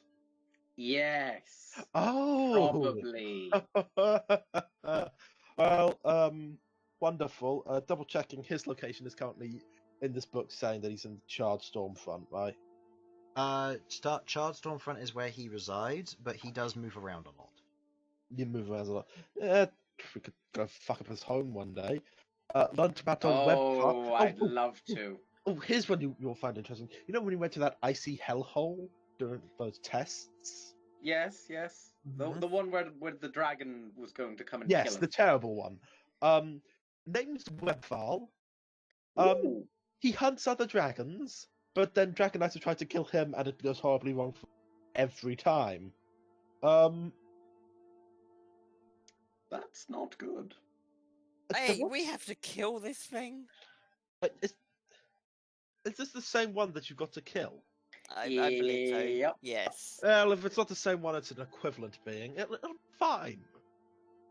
we need some resist cold potions. A lot of them. What kind of dragon is he? White, so Oh, white. I got white dragon, but what? Ancient. How old? Ancient. Looks at the axe. Fuck you, axe. Fuck you. I'm not taking this book. Okay, there is Koboleth. He is green. He was ancient as well. I didn't manage to know that. Yeah, I presume he was ancient. Yeah. All the heavy hitters are. Yes, You've got fucking Desmogol, the ancient umbral, ancient astral dragon. Oh, I've got that noted down actually. Most of them they've actually given me a like a location for an own place.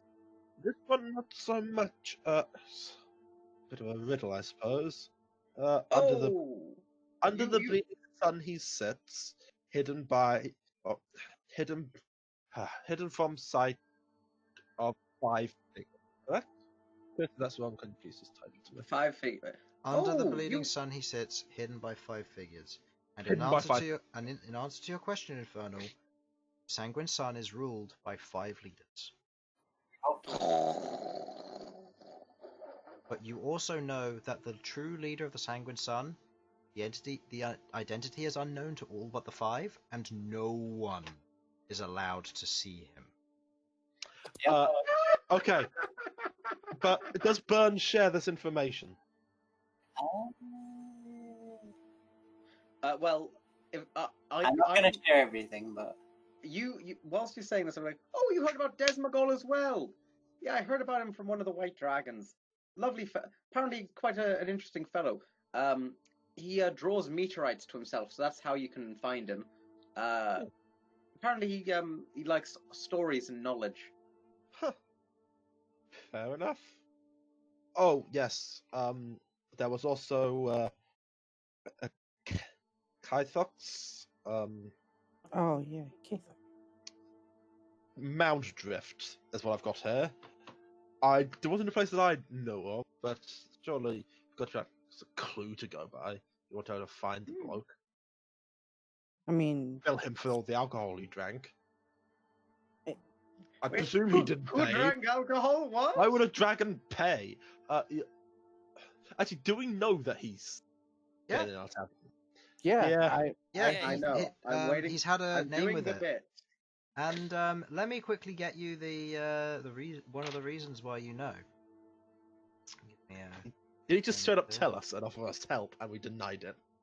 Malcolm did say when we were doing a time skip that he was Yeah. waiting to meet the dragon. Malcolm did say he has also won the record with 27 consecutive drinks won by the name of Hatzoki, spelled Hatxoci, which is an anagram of his name. So it is. What a dick. Well, Love him. You never investigated it, and Malcolm knew the name Carthox for quite a while, and then when he finally told him, you were like, what? Looked at the message board. Yep, that's an anagram of his name. well, Fucking dragon up in their fucking town. Hey, nothing said Chunk has about also him. sat on the leaderboard at 5th place with 18 consecutive votes. Okay, tell me, is Chunk in this book? No. Thank God for that. He does not deserve to be here. You can add extra pages if you want and put Chunk the Okay. Lord Destroyer. You know what? legendary dragon. You know what? If Elsyan keeps writing, if Elsyan never reads the last page, and then just keeps writing more pages, the book will never disintegrate. He can then get someone else to read the last page. Tell him about it. You also won't then- permanently remember the information, which means you have to have it written down elsewhere. I mean, yeah, but it's still you've still got it. It's like But Elsyan Big Brain. Elvian do be big brain. He is big brain. He's got 20 intelligence. Well, a couple of things as well. Written in what I presume is looks up brings it close to his mouth. Blood. It's just written randomly prismatic ruin. Does that mean anything to any of us? Please, something. Well, we can ask someone about that when it's a bad time. I'm not trying to save the fucking world. I say as this is the last day of a festival. Of an joyous festival. Hey, we've been gathering a lot of good information. Thank you very much. That is true. And also, I might be buying a direwolf. I haven't decided yet. I'm I getting will a turn that salamander. direwolf against Well, yeah, you just can for the afford a dickens. salamander. Yeah, I'll be having your two discussion on getting a mount off session, I think. Just so then next session we can move on to the next objective. Well, Yes, there's sir. also written in a date. I presume it's a date. It looks like in the right format. 15 AB. Now you may be thinking, Elsyan, you're insane. Why, yes, I thank you. But also, that isn't any denomination of dates or year or age. And I agree with you. It's not, and it's weird, and we should ask people about it. Any, Is that a- any is it chance any of different? us have any knowledge? Like in a different language. Does it I would say come up in AB? Bern, you're the Mm. eldest. anybody who has an intelligence of 16 or higher, or is proficient in history, can make an intelligence check, but you will require a natural 20 to succeed. A natural 20. Alright, let's Yikes. see. There's a chance. Let's go, Elsyan. 16 or higher Yeah. intelligence, or proficient in history. I mean, I do have a plus 10 in my history, Chris. Just saying. That's fine. It's more of a leap of logic, which... Yeah, okay. So, no, that's a 25. You begin to think over, there's nothing that would really make sense, as it were. AB isn't a time scale. There's, from what you know, there's the Age of Arcane, or Age of the Arcane, when all creatures were created. That goes through all the way through to when the atrocities first began, and then the Age of Ascension occurred when 4 humanoid creatures rose into deification, when the gates to become deities began to open up more and more. And that's where people started to rise up and become deity-like creatures. And they Age of Battle, Age of Birth, Age of... It's not Age of Blood, is it? You begin to think through. Hellboy! It's not Age of Blood. Okay. But there is one thing which does strike with you, Elsyan. And I'll give it to you given your proficiency and your high roll. It's the Age of Bern. It's the Age of Birth, as you mentioned, Elsyan. Ah, Elsyan thinks. When the dragons were first created, Turan, Selensir, Melazong, and Tunari. 4 prime dragons. For this Desmogol to be the Eternal, he must have come at a very early age. 15 AB. Which, according to the calendar, puts him at about 25,000 years old. Nice. I want to speak to him. What fucking story can you tell him? He literally knows everything. Yeah. I am the Prince of the Barrenlands. I know. Okay. Does he know like about all our adventures? That shithole from Ravine? Does he know about everything about us? We got stories. I mean, yes, you've got, as previously mentioned, he's got one of his subordinates in your party. I know. Bern, who's been feeding information back to his organization about everything you do every week or so. You are betraying us by being diligent at your job. Snitch. Snitches get stitches. And with Sasha, you'll get stitches, and then they'll regenerate while the stitches are still in there, so you have to pop them out. Oh.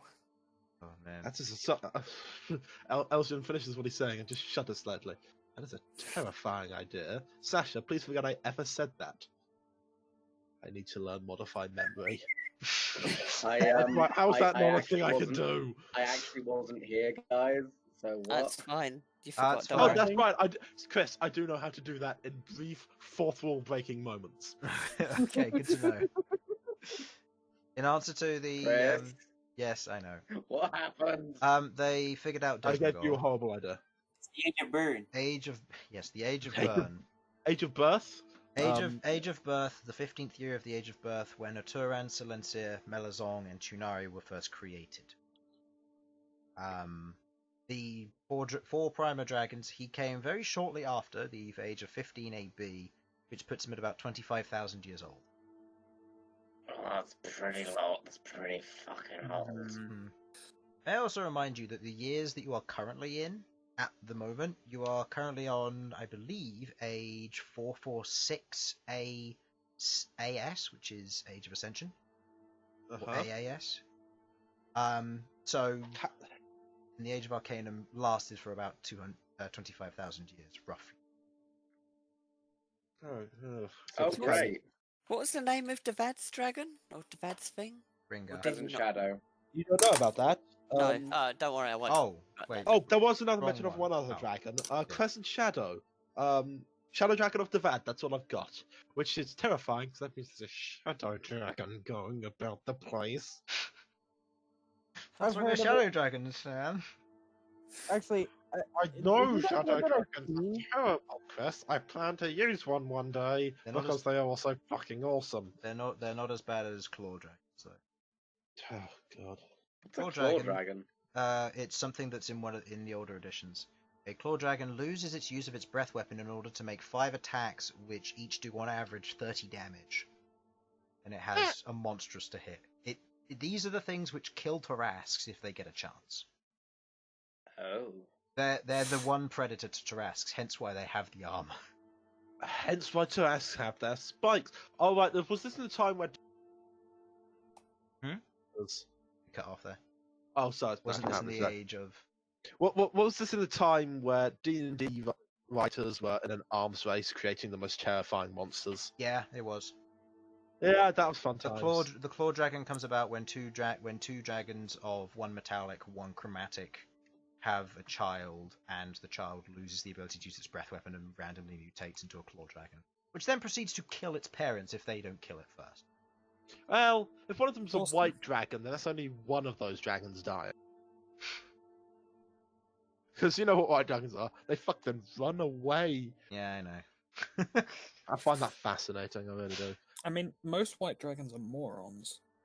Also true. Okay, They're more primal than... Yeah, they're Well- animalistic. They're not definitely stupid. They're just... Yeah, but in the Instinctive. sense that Yeah. and a dragon, a white dragon that has lived for like 1,000 years has comparable intelligence to a standard peasant. That's fair. Although don't Okay, be but mean to the equally, white... one that has lived for about 50 years also has Wait a this- minute. the- Perfect, guys. Just send me in with my psionics. I have low intelligence. And I'll destroy him. Oh, so Wedville will be quite easy then. We'll literally outsmart him. Legendary No. resistance, just poof. No. Guys, Oh, didn't don't work. do that to my 7 side points, because you know that's all I spend. No, I'll do it to your 9 or your 11 side points. Okay, don't be a dick. Come on, man. I have legendary resistances, I will use them when I want. They're there for a reason. But you only have a certain amount of Fair. them. I know, I only have like 3. I will do it. I'll wait till the end of the fight to use those 9 side points. That's fine, that gives me... Because if you're not using them, that's the perfect reason to do it. Anybody who's played Magic the Gathering knows that the only way to avoid a counterspell is to run into it. Yep. What? Yeah. No, never mind. Never Yeah, mind. anyway. True. Let's move on. As you discuss and you sit down, you do various things. Those of you who've got books this day, other than Elsyan, do you wish to do any bedtime reading? Just a bit? Yeah, I'm gonna do a tiny spot. yeah, of I'll bedtime do it. reading. I want to mean, do it. Is it Okay. possible for me to wake up early enough to get to that guy before he closes in the morning? Yeah, that should be fine. Cool. I'd like to do that because everyone else has done it. I feel like Yeah, that's fine. I might as well. Has Yeah. everyone else got a book? Oh. Me, Yeah, me and Malcolm are the only ones that haven't. Obviously, it comes with a cost. So, you know. Well, Don't worry, we only have to The beat a price DC is of nothing, but the 5, cost is bro. high. Yeah. I mean, there's a possibility it might be higher depending on the knowledge we want. That's true. Also true. I mean, Yeah, if it could be anyone's higher got- based on the knowledge you want. What knowledge do you want other than the Prince of Blood's subordinates, some of the more powerful creatures in existence? I guess think most immortality or people's becoming charisma a would- deity could have a very high Oh, cost. yeah. no, you don't want Yeah. immortality. I'll just tell you to Uh, become a lich. Or Come a- on. Or a level Is 20, there- or a level 20 mystic. Don't know what you're on about, Chris. I'm is immortal there without anything a else we need phylactery to and do keeping my today? soul. Because I've kind of got to head off. No, I'm just going to go through quick overviews of what each of your books detail, just so you've got a little bit of ground knowledge to work on. Okay, sure. So, your one on split ceiling. The book doesn't go into huge detail early on, you'll need to get into the further reading of that to understand it, but it speaks about the basis of how certain creatures were split and deformed in order to make to seal them away in different forms. On the list of the 2 which you note, which you have heard of, the blind butcher, who was otherwise cut and carved, the only way to do so was with a blade made from his own blood. Which he doesn't bleed anymore, so questions a lot about him. Okay. So you need and it details that split breaking requires something personal to the creature to split it. This requires something that's typically made of a body part of theirs. So if you lop off an arm and you get to keep it, you can turn it into a weapon and use it. We all know it does a base of D8 damage thanks to Sovek. Yeah, it's true. And that's how you split, and that's how you begin to split them. The ceiling itself takes a tier 9 piece of magic called imprisonment. Okay. Alternatively, it can take 10 8th level, 8 tier 8 casters, so people who can cast 8th level spells, can take 10 of them to seal away a body part for up to 100 years maximum. So that's a proxy casting Can it of be imprisonment. resealed?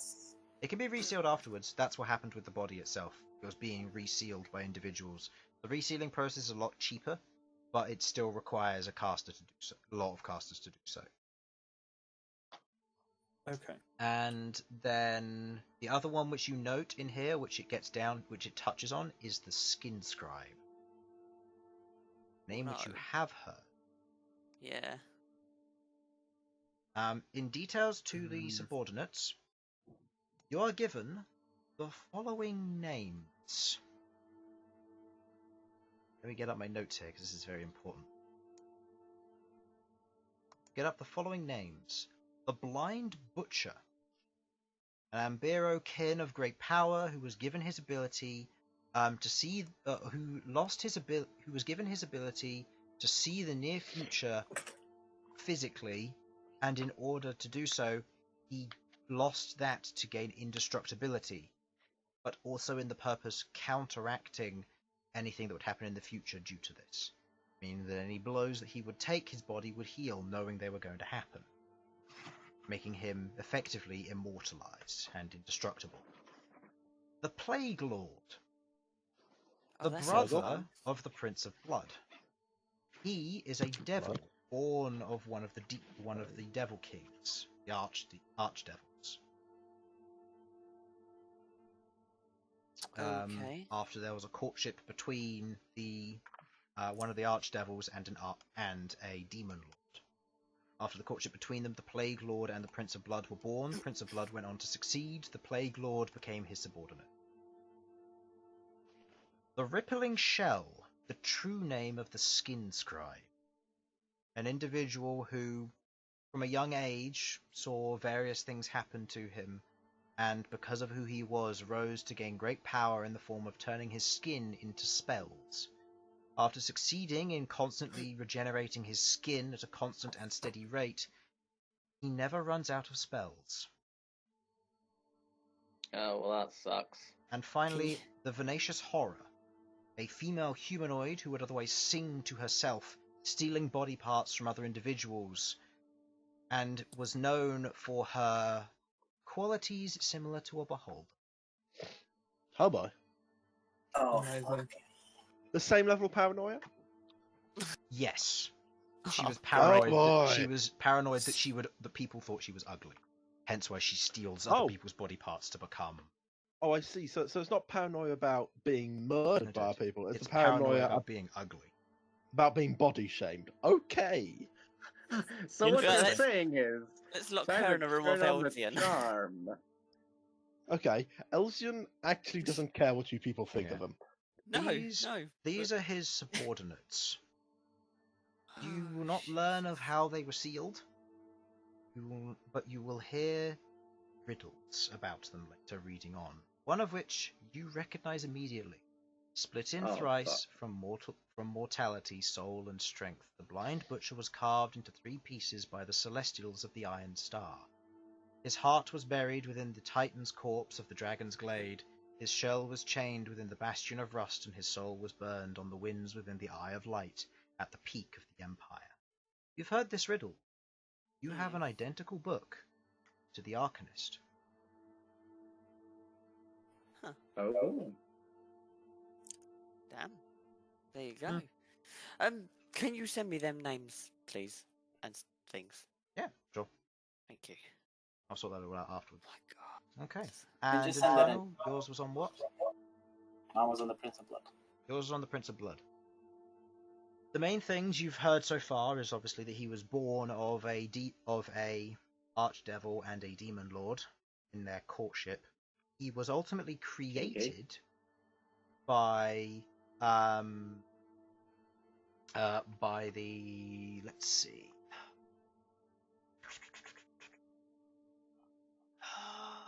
Gotta find the right name here, or I'm gonna get annoyed when I find this later. Wasn't it the Brood Mother? Yes, you've got the name right. I'm just trying to find the full name so that it's in my Forgotten Gods list. Oh, nice. Created and given power by Nurbir Jurul, or Jurul, sorry. Nurbir Jural, the widowed. I'm sorry, how am I spelling that? Wait, no, wrong one. No, I think that's the right one. The widowed brooder. Nerbir apostrophe Jural.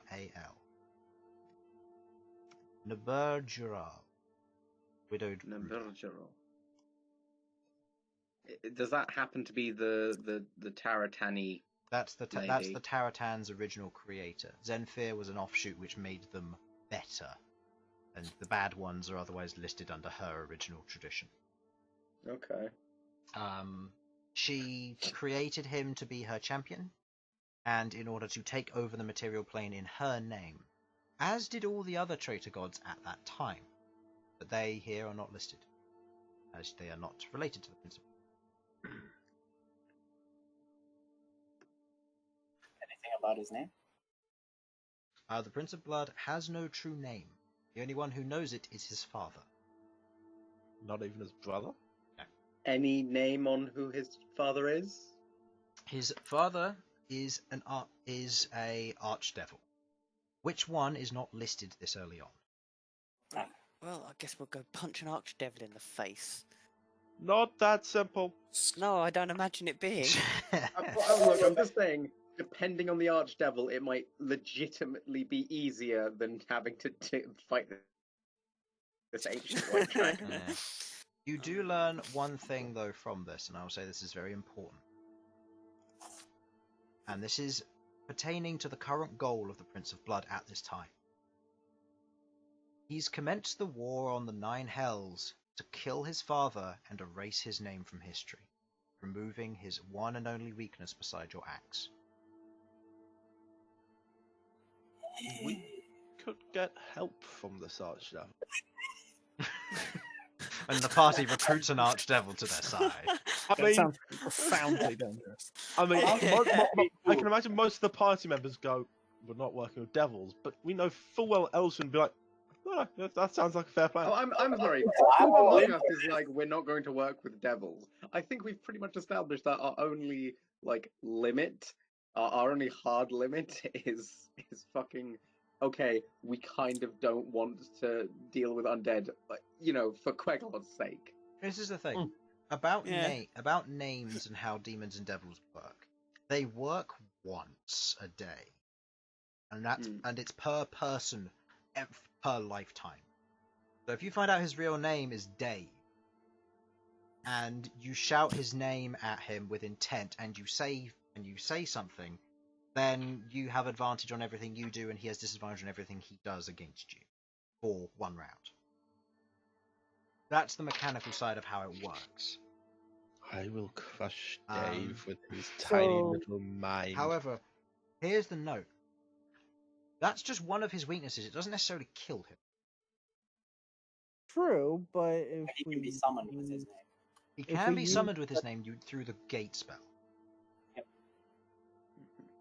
So learning his name would be a very big deal, but at the same time, it's something which, depending on how you feel, could be a very difficult trip to undertake. We need to fucking go through the Nine Hells. Yep. If I remember correctly, on their description, you have to go through them one by one. Yep. Yeah, I wanted to do this with Tress and then To get to decided the to sod lowest that. one, you need to get from the highest to the lowest. You can't just skip. Yeah. My God. I will say, no, that's through normal means. Actually, there are there is Yeah, a different there ways are. through. There is fucking ways. if the gatekeeper sends you directly down there, I think. Yeah. The one that judges which one you're supposed to be on. I've got to head off Yeah. now. No, So- that's And- fine. That's where we'll hold the session there. Theoretically, As it is the- said oh, that no. Asmodeus has a way in and out from the bottom layer Ah. where he can let. Alright, Sorry. As the party draws to a close, talking about their various discussions, what will happen next, and otherwise deciding that during planning next week, the party gets their rest, having various things occur, doing a little bit of night reading, as they all get their sleep in preparation for the next morning. Thank you for watching, hopefully you enjoyed, and we will see you next time. Bye-bye! Bye. Bye.